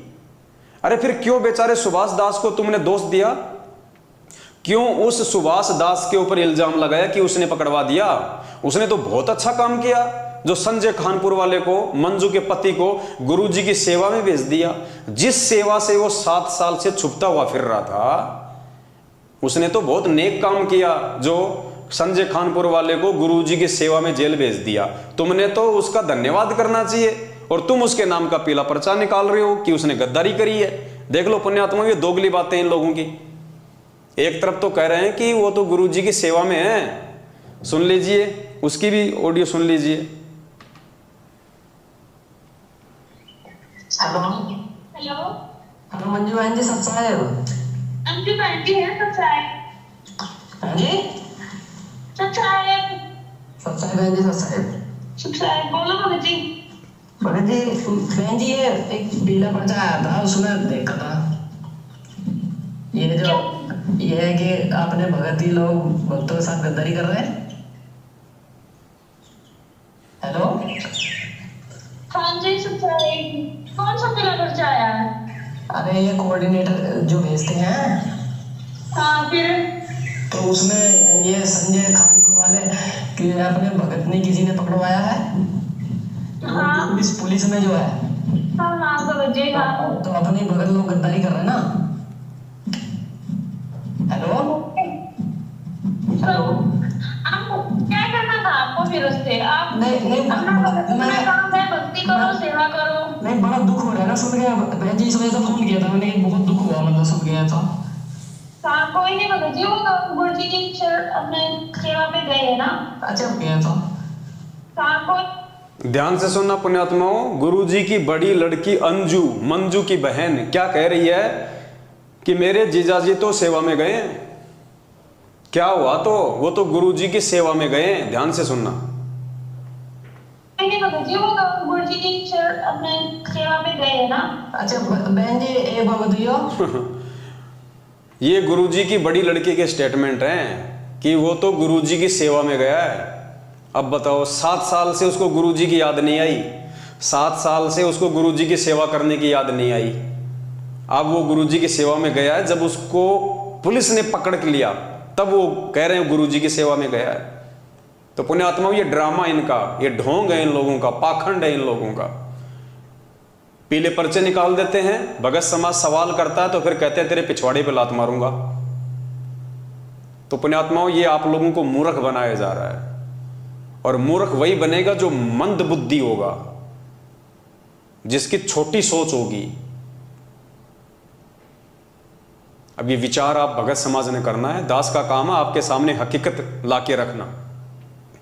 इन बातों में यदि कोई झूठ हो तो बता दीजिए। इन्हीं की ऑडियो, इन्हीं के वीडियो, इन्हीं के लेटर। दास तो केवल निष्कर्ष निकाल के बता रहा कि क्या सही और क्या गलत है। अब आप लोगों ने अपना रास्ता खुद तय करना है। पुण्यात्माओं, ये परीक्षा चल रही है 2014 बरवाला कांड के बाद से, और जो इतनी भी कॉमन सेंस नहीं रखेगा, परमात्मा की भक्ति करने के लायक नहीं है वो प्राणी। तो दोनों ऑडियो आपने सुनी, पीला पर्चा आपने देख लिया। क्या बताएं पुण्यात्माओं,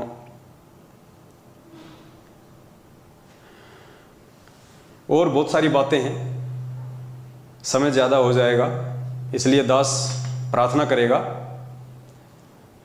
आप जो ये फोटो देख रहे हैं यहाँ पे, एक पुस्तक निकाली थी सतलोक आश्रम मैनेजमेंट हरियाणा ने, जब जब भूल पड़े। मासिक पाठ यानी महीने में एक बार पढ़ना जरूरी है, गुरुजी का आदेश है। आजकल इस पुस्तक को पढ़ने के लिए भगत समाज को पीले पर्चे भेज भेज के बहुत ज्यादा जो है वो दबाव दिया जा रहा है कि गुरुजी का सख्त आदेश है, गुरुजी का सख्त आदेश है, आपने इस पुस्तक को पढ़ना है, गुरुजी का सख्त आदेश है, आपने इस पुस्तक को पढ़ना है। विशेष तौर से भगत समाज के ऊपर जोर दिया जा रहा है। तो परमात्मा ने दास को प्रेरणा की, आने वाले दिनों में दास आपको विस्तार से ये पुस्तक पढ़ाएगा, विस्तार से। इस पुस्तक के अंदर 22 पॉइंट हैं टोटल, 1 से लेके 22 तक पॉइंट हैं। 22 वीडियो बनेंगे, टोटल 22 वीडियो बनेंगे। एक दिन छोड़ के एक दिन हम इस पुस्तक पे आएंगे। हम लोग इस पुस्तक का पूरा जो निष्कर्ष है वो निकाल के हम समझेंगे कि वास्तव में पुस्तक क्या है।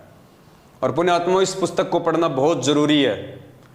इस पुस्तक को पढ़ने से हमारे बहुत सारे कंसेप्ट क्लियर होंगे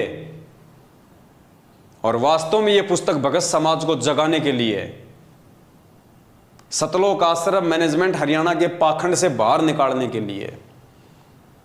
यह पुस्तक कोई आपको कोई संजय से सावधान करने के लिए नहीं लिखी गई। संजय जो पाखंडी है, जो गुरुद्रोही है, जो अपने आप को गुरुदेव, जो अपने आप को गुरु नानक जी की आत्मा बताता है, जो मनमुखी रूप से जो गुरु बन चुका है, वो तो है ही पाखंडी, वो तो है ही गुरुद्रोही। लेकिन ये पुस्तक आप लोगों को संजय से बचाने के लिए भी नहीं है। असल में ये पुस्तक आपको सतलोक आश्रम मैनेजमेंट हरियाणा के पाखंड से बचाने के लिए। और इस पुस्तक का हम विस्तार से वर्णन करेंगे, विस्तार से वीडियो बनाएंगे, तब आपको बताएंगे, आपको समझाएंगे, एक एक पॉइंट आपको समझाया जाएगा। तो पुण्यात्माओं, थोड़ा सावधान रहो। ये समय एक बार हाथ से निकल गया, दोबारा नहीं आएगा, परमात्मा फिर नहीं संभालेगा। ये जो सतलोक आश्रम मैनेजमेंट हरियाणा है, ये सबसे बड़ा दुश्मन है भगत समाज का, सबसे बड़ा दुश्मन। सतगुरु रामपाल जी भगवान का कलयुगी परिवार, उनके बेटा बेटी, भाई बंधु, रिश्तेदार, जवाई, आपके नामदान संचालक, आपके कोऑर्डिनेटर, ये सब के सब लोग काल भगवान की नौकरी कर रहे हैं।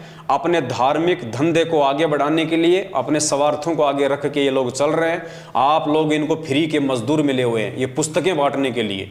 ये टीवी चैनलों पे इन्होंने जो सत्संग चला रखे हैं ना, ये कोई दुनिया को ज्ञान समझाने के लिए नहीं है। अगर इनको खुद को ज्ञान होता तो बरवाला कांड ही नहीं होता। अगर इनको खुद को ज्ञान होता तो पुण्यात्माओं, ये घटिया राजनीति गुरुदेव के जेल जाने के बाद नहीं करते। ये गुंडों की सीबीआई जांच का समर्थन भक्तों से नहीं करवाते। ये भक्तों का रक्तदान और खून वगैरह दान करवा के मोटे पैसों पे प्राइवेट हॉस्पिटलों को नहीं बेचते। ये अपने धार्मिक धंधे को इतना महत्व नहीं देते। इस भक्ति मार्ग में सबसे बड़ा रोड़ा यदि कोई है तो सतलोक आश्रम मैनेजमेंट हरियाणा है। कुछ भाई बहन अपनी अल्प बुद्धि के चलते ये कह देते हैं कि सतलोक आश्रम मैनेजमेंट हरियाणा ने तो इतने भगत जोड़ दिए, तुमने क्या कर लिया? मैनेजमेंट ने 5 लाख भगत जोड़ दिए बरवाला कांड के बाद। पुण्यात्माओं, इन्होंने जोड़े नहीं, इन्होंने तो तोड़ दिए। जोड़े तो भगवान ने थे भगत ज्ञान दे दे के 27 साल से। इन्होंने तो 2014 में बरवाला कांड करके भक्तों को परमात्मा से तोड़ दिया, दूर कर दिया। और आज लगातार 7.5 साल से भगत समाज से उल्टे कुक्रम करवा करवा के उनको तोड़ते ही जा रहे हैं। पुण्यात्मा, विचार करो, आप जो अपनी छोटी सोच से बातें बोल देते हो कि ये भगतों को जोड़ रहे हैं और कह रहे हैं इन्होंने 7 साल में 5 लाख लोग जोड़ दिए नामदान केंद्रों से। पुण्यात्माओं, विचार करो, 7 साल में सतलोक आश्रम मैनेजमेंट हरियाणा ने एडी से चोटी का जोर लगा के हम मान लेते हैं 5 लाख लोग जोड़ दिए, 10 लाख जोड़ दिए। 7 साल में 10 लाख।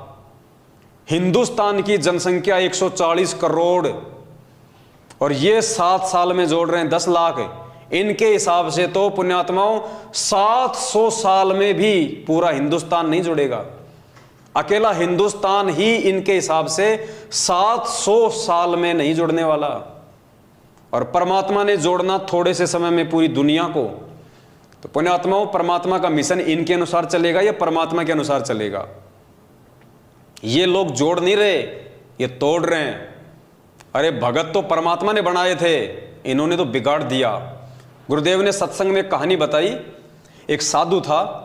पहले लोग ऐसे ही पैदल यात्रा किया करते थे। तो एक साधु लेके अपने हाथ में कमंडल और किसी दूसरे स्थान को जा रहा था। रास्ता काफ़ी लंबा था। जंगल में उन्होंने देखा एक झोपड़ी सी बनी हुई है। साधु ने सोचा हो सकता है कोई परिवार रहता होगा, थोड़ा जलपान कर लेते हैं, घंटा 2 घंटा आराम कर लेते हैं, फिर आगे की यात्रा करेंगे। ये सोचकर साधु वहाँ चला गया। वहाँ जाके देखा तो वहाँ पे 3-4 युवा लड़के बैठे हुए थे।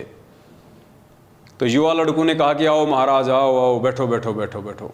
तो साधु ने कहा कि भाई तुम अकेले यहाँ पे क्या कर रहे हो जंगल में? उन्होंने कहा जी हम लोग मुर्गा बना रहे हैं, मुर्गा बना रहे हैं, मुर्गा। अब साधु बेचारा भोला भाला, मांस मिट्टी से दूर था। अब उसने सोचा है भाई हमने तो सुना है कि मुर्गा तो भगवान बनाता है, ये पशु पक्षी जानवर ये योनियां तो परमात्मा बनाता है। साधु ने कहा कि साधु ने मन ही मन में सोचा कि मैंने तो सुना है कि भगवान बनाता है मुर्गा, और ये कह रहे हैं कि हम मुर्गा बना रहे हैं, तो चलो देखेंगे आज ये कैसा क्या मुर्गा बनाते हैं। तो साधु वो चमत्कार देखने के लिए वहां रुक गया। 10, 15, 20 मिनट बाद में वो लड़के एक थाली के अंदर मुर्गा डाल के लेके आए, बोटी बोटी। बोला लो महाराज मुर्गा बन के तैयार है।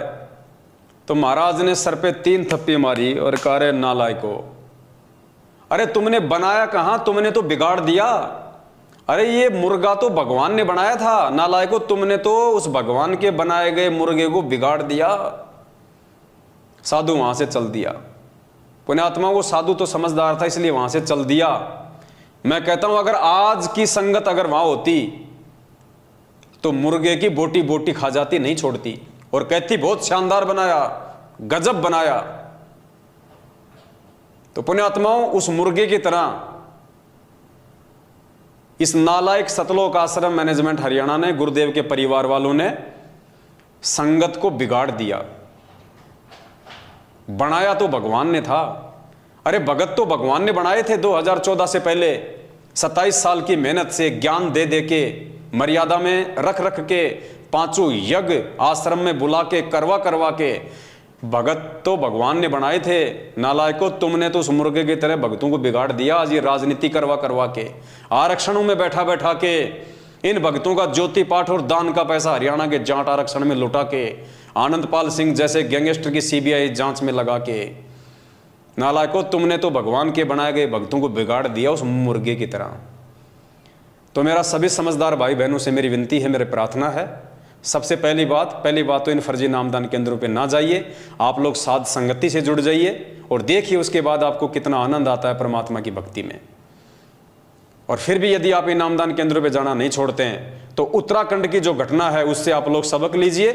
और आप लोग यदि नामदान केंद्रों पे जाते हैं, आपकी बहन बेटियां जाती हैं, तो आप उनके साथ में जाइए, अकेले ना भेजिए, वरना ये मसाज कर डालेंगे। ये राक्षस लोग बैठे हैं, बाद में ना आप घर के रहोगे ना घाट के, आपकी इज्जत को सरेआम नंगा कर दिया जाएगा।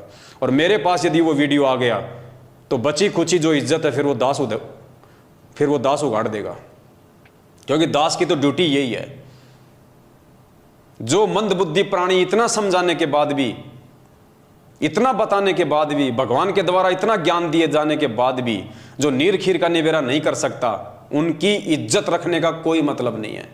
और एक व्यक्ति की इज्जत यदि बाजार में नीलाम हो रही है और उस नीलाम होती हुई इज्जत को देख के अगर हजारों भगत भाई बहन समझ रहे हैं, जान रहे हैं, तो पुण्यात्माओं परमात्मा कहते हैं एक सेव को, जो गंदा सेव होता ना, उसको टोकरी से उठा के बाहर फेंकने में कोई शर्म नहीं है। तो अगर इन जैसे एक आध भक्तों की इज्जत को अगर समाज में अगर उगाड़ भी दिया जाए तो समाज समझेगा, समाज जानेगा, पहचानेगा कि वास्तव में संत रामपाल जी की आड़ में क्या खेल चल रहा है। जेल में बैठे हुए संत रामपाल जी की आड़ में बाहर ये फर्जी नामदान केंद्र खोल खोल के अपने धार्मिक धंधे के लोग कैसे उनको बदनाम करने में लगे हुए हैं, कैसे लोग भक्तों के साथ में ऐसी ऐसी घटिया हरकतें करने में लगे हुए हैं, कैसे लोग भगत समाज की मर्यादाओं को तार तार कर रहे हैं। तो पुण्यात्माओं समय नहीं है, विनाशकारी समय बेहद नजदीक है। बाद में रोओगे, पछताओगे।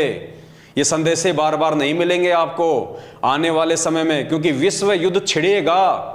किसी का बाप नहीं रोक सकता विश्व युद्ध, खुद गुरुदेव भी विश्व युद्ध को नहीं रोकेंगे, क्योंकि आदरणीय गरीबदास जी महाराज जी के माध्यम से परमात्मा ने 300 साल पहले ही असुर निकंदन रमैणी में लिख दिया था, आवेगा काबुल से, आवेगा दक्खन से दीवाना काबुल का, काल किल किलियम गल है तुर्काना, किल किलियम अवतार कला, जीतन जंग झुंझुमला।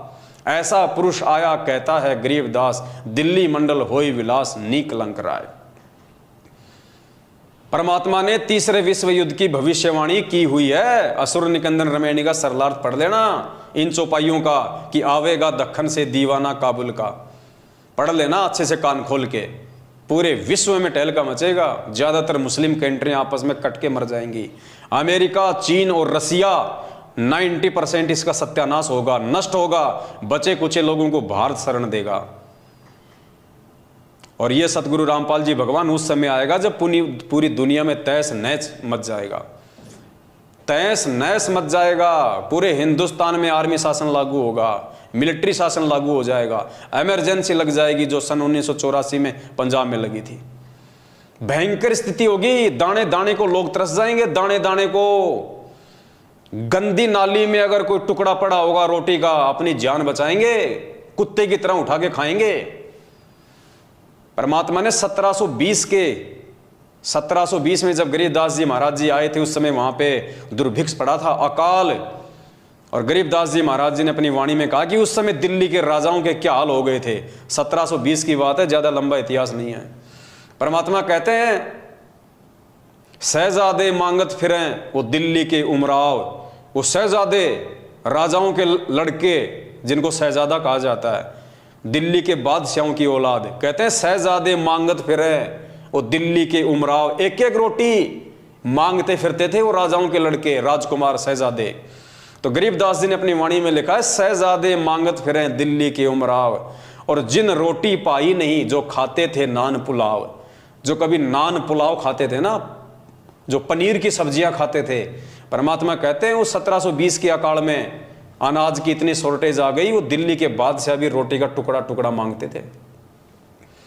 और उसके बाद में सन 1877 में भारत देश में जो अकाल पड़ा, अंग्रेजों ने सारा का सारा अनाज अपने देश में ले लिया, भारत में भयंकर अकाल पड़ा।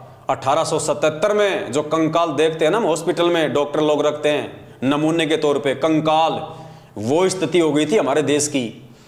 34-35 करोड़ की जनसंख्या थी टोटल 1877 में, जिसमें से 5 करोड़ लोग भूखमरी के शिकार हुए थे, अकाल मौत मरे थे 5 करोड़ लोग, पेड़ की छाल तक खा गए थे उखाड़ के। और एक परिवार का मुखिया पूरी रात अपने परिवार का पहरा दिया करता था कि कहीं मेरे परिवार वाले मेंबर को उठा के कोई खा ना जाए। आदमी को आदमी खा रहा था, रातों को जाग के पहरा दिया करते थे लोग, कहीं मेरे बाल बच्चों को उठा के कोई खा ना जाए उनको कच्चा।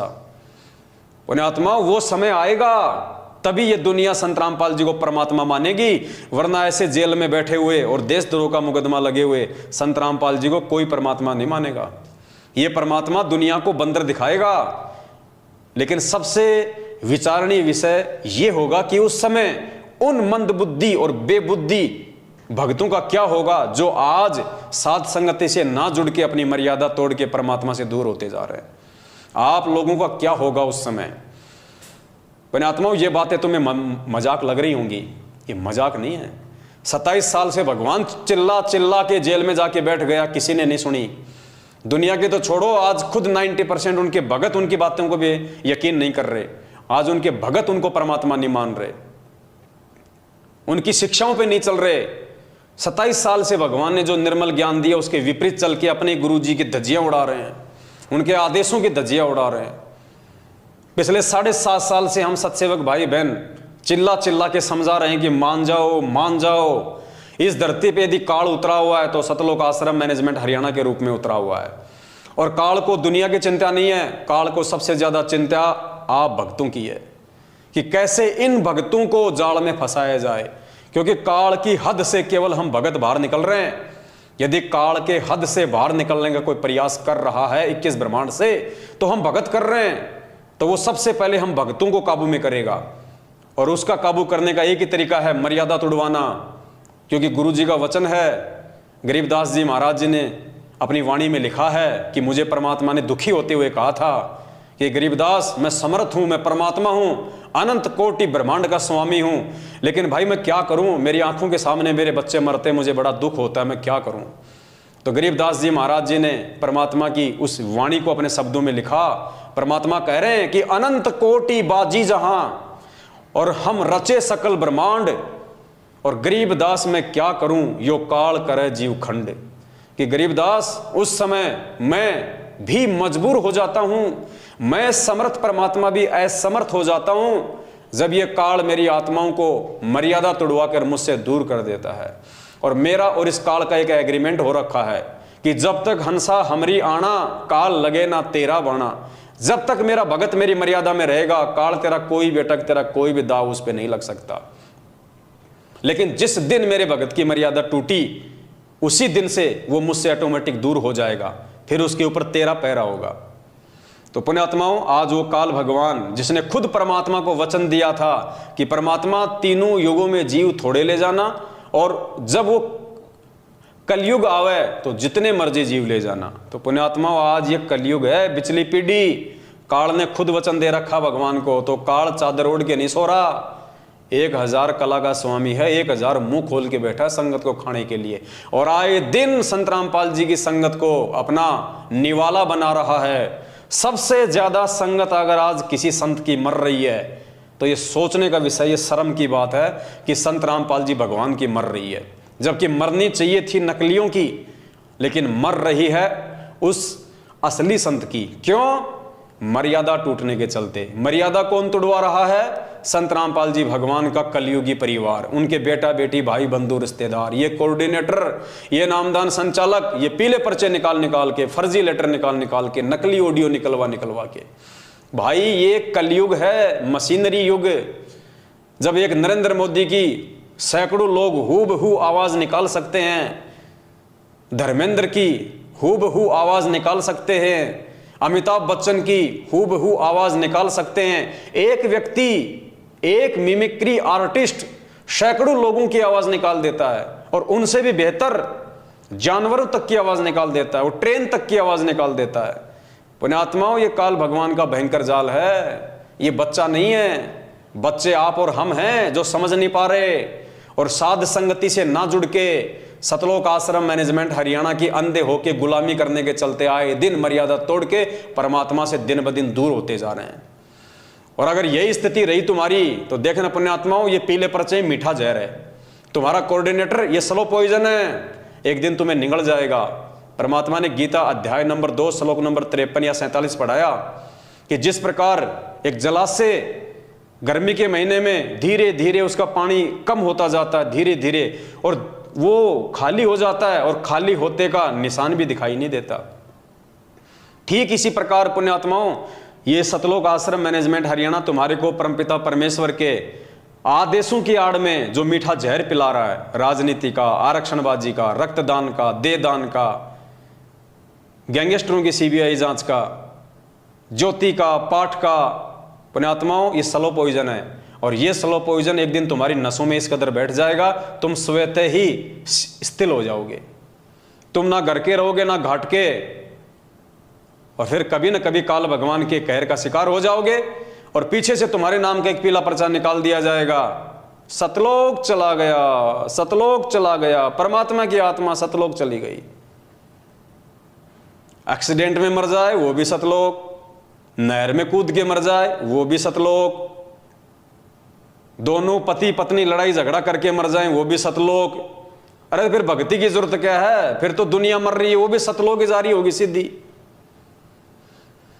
पुण्यात्मा कुछ नहीं है, किसी का कुछ नहीं बिगड़ेगा, सिर्फ तुम लोग अपना बिगाड़ लोगे। अभी समय है तुम लोगों के पास में। परमात्मा ने बहुत बड़ी मेहर कर रखी है संगत में। जो अच्छी आत्मा है उनके लिए परमात्मा ने एक ऑप्शन दे रखा है साध संगति का। देखो ये काल भगवान का कितना भयंकर तांडव है। उस परम संत को देशद्रोह का मुकदमा लगवा के देश और दुनिया में उसको बदनाम करवा दिया ताकि कोई उसके सत्संग ही ना सुने। आज गुरुजी के नाम से यानी संत रामपाल नाम से दुनिया को इतनी नफरत है, नाम सुनते ही उनको 11,000 वोल्ट का झटका लगता है। इतना बदनाम करवा दिया काल भगवान ने अपनी साजिश के तहत कि कोई उसके विचार ना सुन ले, कोई उसके सत्संग ना सुन ले, क्योंकि काल को पता है कि इसके सत्संगों में दम है, इसके विचारों में दम है। और जिस व्यक्ति ने संत रामपाल जी के विचार सुन लिए, सत्संग सुन लिए, तो आत्मा तो परमात्मा की वो फड़क जाएगी और मेरे जाल से बाहर निकल जाएगी, भगवान की शरण में आ जाएगी, मेरा निवाड़ा मेरे मुख से निकल जाएगा। तो पुण्यात्माओं, इंटरनेशनल स्तर पे यानी सामाजिक स्तर पे तो उसने परमात्मा को बदनाम करवा के और साइड में कर दिया, देशद्रोह का मुकदमा लगवा के। अब संगत में कोई ना समझ ले वास्तव में परमात्मा के सत्संगों को, परमात्मा के सत्संगों के सार को, इन शब्दों के सार को, गूढ़ रहस्यों को जो गुरु जी को परमात्मा साबित करते हैं, इस दास को उसने गुरुद्रोही घोषित करवा दिया। और आज इस पवन दास का नाम संगत में उतना ही बदनाम है, लोग उतनी ही नफरत करते हैं संगत वाले इस पवन दास नाम से, जितनी जगत वाले संत रामपाल नाम से नफरत करते हैं। उन पे देशद्रोह का मुकदमा, मेरे ऊपर गुरुद्रोही का तमगा। लोग उनके सत्संग तक नहीं सुनते, इतनी नफरत करते हैं। संगत वाले मेरे वीडियो तक देखने से डरते हैं, इतनी नफरत करते हैं। ये काल भगवान का भयंकर षड्यंत्र है। और जिस जिस आत्मा ने षड्यंत्र को समझ लिया, इस जाल को तोड़ दिया, पुण्यात्माओं, उसी का मोक्ष संभव है। ये बहुत भयंकर साजिश है काल भगवान की। तुम्हें बाद में पता चलेगा, जरूर पता चलेगा, यदि तुम जीवित रहे तो। अगर जीवित रहे तो तुम्हें इस हकीकत का भी पता चलेगा, यह सच्चाई भी सामने आएगी। लेकिन उस समय फायदा कुछ नहीं होगा, उस समय 0/0 फायदा। फायदा आज है अगर समझ जाओ तो, बाद में तो सिवाय पश्चाताप के आंसू बहाने के कुछ भी शेष नहीं रहेगा। इसलिए दास की विनती है, मैं तुम्हारा दुश्मन नहीं हूं भाई, मैं तुम्हारा भाई हूं। मैंने कभी भी तुम्हारा बुरा नहीं सोचा है, ना सोचूंगा, ना सोच सकता, क्योंकि ये परमात्मा की मर्यादाओं में है। एक शत्रु एक मित्र है, भूल पड़ी रे प्राण, यम की नगरी जाएगा शब्द हमारा मान। तो मैं परमात्मा को दुखी नहीं करना चाहता, मैं आप लोगों की दुर्भावना का शिकार नहीं होना चाहता। जबरदस्ती यदि आप मुझे अपनी दुर्भावनाओं का शिकार बनाओ तो इसमें मेरा कोई दोष नहीं है, ना मुझे कोई हानि हो सकती है।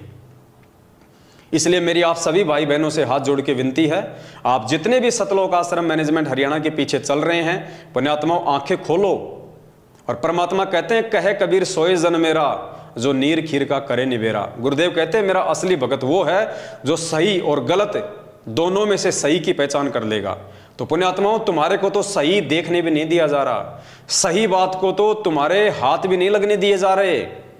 तुम मैनेजमेंट की भी सुनो, इस पवन दास के वीडियो भी देखो और फिर निर्णय करो। वो होता है जज, वो होता है असली भगत। जब तुम्हारे सामने दूसरे पक्ष को रखने नहीं दिया जा रहा, तुम्हारे सामने दूसरे पक्ष को लाने नहीं दिया जा रहा, उससे पहले तुम्हें डरा दिया जाता है कि तुम्हारा नाम खंड हो जाएगा, तुम्हारा नाम खंड हो जाएगा, तो एक पक्ष को देख के तुम निर्णय क्या करोगे?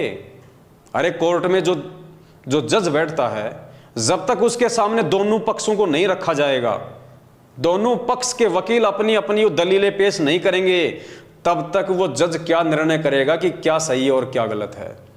तो पुण्यात्माओं, तुम्हारे सामने तो केवल एक पक्ष ही जो है वो खड़ा किया जा रहा है। पीले पर्चे, गुरु जी का आदेश, डर भय कि दूसरे पक्ष को देख लिया, सात संगत के वीडियो देख लिए, पवन दास के वीडियो देख लिए, तो नाम खंड हो जाएगा, परमात्मा से दूर हो जाओगे। तुम्हें तो दूसरा पक्ष देखने से पहले ही डराया जा रहा है, तो तुम जज की भूमिका कहां से निभाओगे? परमात्मा के वचन क्या कह रहे हैं, तुम्हारे से क्या करवाया जा रहा है? और खुद ये परमात्मा अगर दुनिया भर के नकली संतों के ऑडियो वीडियो सत्संग हमें ना दिखाता, ये दुनिया भर के शास्त्र हमारे को ना दिखाता, तो हम भी तो पहले किसी न किसी गुरु की शरण में थे। हम कैसे वहां से छूट के आते अगर हमें दूसरा पक्ष ना दिखाया जाता सतगुरुदेव के द्वारा? तो पुण्यात्माओं, जब तक तुम ये पवन दास वाला पक्ष, ये सात संगति वाले वीडियो नहीं देखोगे, तुम जिंदगी में भगत नहीं बन सकते, तुम जिंदगी में सत्य और असत्य का निबेरा नहीं कर सकते। पुण्यात्माओं, ये महाभारत के बाद आपने जो भविष्यवाणी पढ़ी है ना कि महाभारत के बाद एक और महाभारत होगा, ये है वो असली महाभारत। सतगुरु रामपाल जी भगवान की संगत में, ये है वो असली महाभारत, सतसेवक वर्सेस मैनेजमेंट।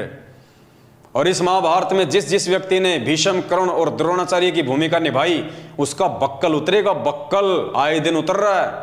और जिसने इसमें धर्म युद्ध में विदुर की भूमिका निभाई, परमात्मा उसकी रक्षा करेगा।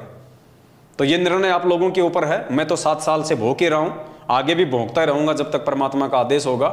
और आप सभी भाई बहनों से हाथ जोड़ के पुनः निवेदन करता हूँ, पुण्यात्माओं, छोटा भाई समझ के, अरे चलो ये सोच लो मेरे वीडियो देखने से तुम्हारा नाम खंड होता है, अरे तो नाम तो तुम फिर भी शुद्ध करवा लेना। वैसे भी तो महीने में एक बार तो तुम शुद्ध करवाते ही हो।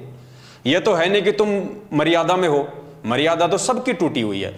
फिर भी तुम्हें लगता है कि तुम युधिष्ठिर हो, तुम धर्मपुत्र हो, तुमसे कोई मर्यादा नहीं टूटती है, तुम बिल्कुल अखंड हो। तो भाई दास की विनती है, एक बार तो नाम खंड कर लो, देख लो इस दास के वीडियो, उसके बाद में नाम शुद्ध करवा लेना। व्यवस्था तो है ही नाम शुद्ध करवाने की, ऐसा तो है नहीं कि व्यवस्था नहीं है। जगह जगह इन्होंने गली गली में नाम शुद्ध करने की भी व्यवस्था कर रखी है। आराम से जाना, और तुम्हें लगे कि पवन दास के वीडियो में कोई दम नहीं है, कोई सच्चाई नहीं है, हमारे मतलब की कोई चीज नहीं है, तो जाके अपना नाम शुद्ध करवा लेना। और वैसे भी नाम शुद्ध करवाने की जरूरत नहीं है। परमात्मा कहते हैं जब तक दोनों पक्षों की देखोगे नहीं, जब तक सही और गलत को देखोगे नहीं तो मालूम कैसे पड़ेगा। तो मात्र सही और गलत को देखने से नामखंड नहीं होता। सही और गलत को देखने के बाद में यदि आप सही को छोड़ के और आप गलत का साथ दोगे तब आपकी मर्यादा खंड होगी। तो वो निर्णय तो फिर आप स्वयं कर लेना कि कौन सही और कौन गलत है। इसलिए पुण्यात्माओं, दास की विनती है, बाकी आपकी अपने संस्कार, आपकी अपनी मर्जी। तुम कुएं में पड़ोगे तो मैं जबरदस्ती नहीं कर सकता भाई, तुम जहर खाओगे तो तुम मरोगे। दूध पीने वाला पवनदास नहीं मर सकता, अमृत पीने वाले मेरे भाई बहन नहीं मर सकते, जो जहर पिएगा वो मरेगा। तो भाई निर्णय कर लेना, समय ज्यादा नहीं है। तुम लोग मैनेजमेंट के साथ मिलके जहर पी रहे हो या साध संगतियों में आके अमृत पान कर रहे हो। बस दास की इतनी सी विनती है। बाकी आप सभी लोग समझदार हैं, ये कलयुग की बिचली पीढ़ी है, गोबर कोई नहीं खाता, सब लोग अनाज खाते हैं, इतनी बुद्धि सब रखते हैं। फिर भी बीच बीच में समझाने की आवश्यकता जहाँ पड़ेगी दास समझाता रहेगा। बस आज के लिए इतना, फिर परमात्मा दया करेंगे, फिर आप सभी भाई बहनों के सामने एक नई जानकारी, एक नया वीडियो लेके आएंगे। तब तक के लिए दास को दीजिए आज्ञा। बंदी छोड़ सतगुरु रामपाल जी भगवान की जय हो। सत साहिब।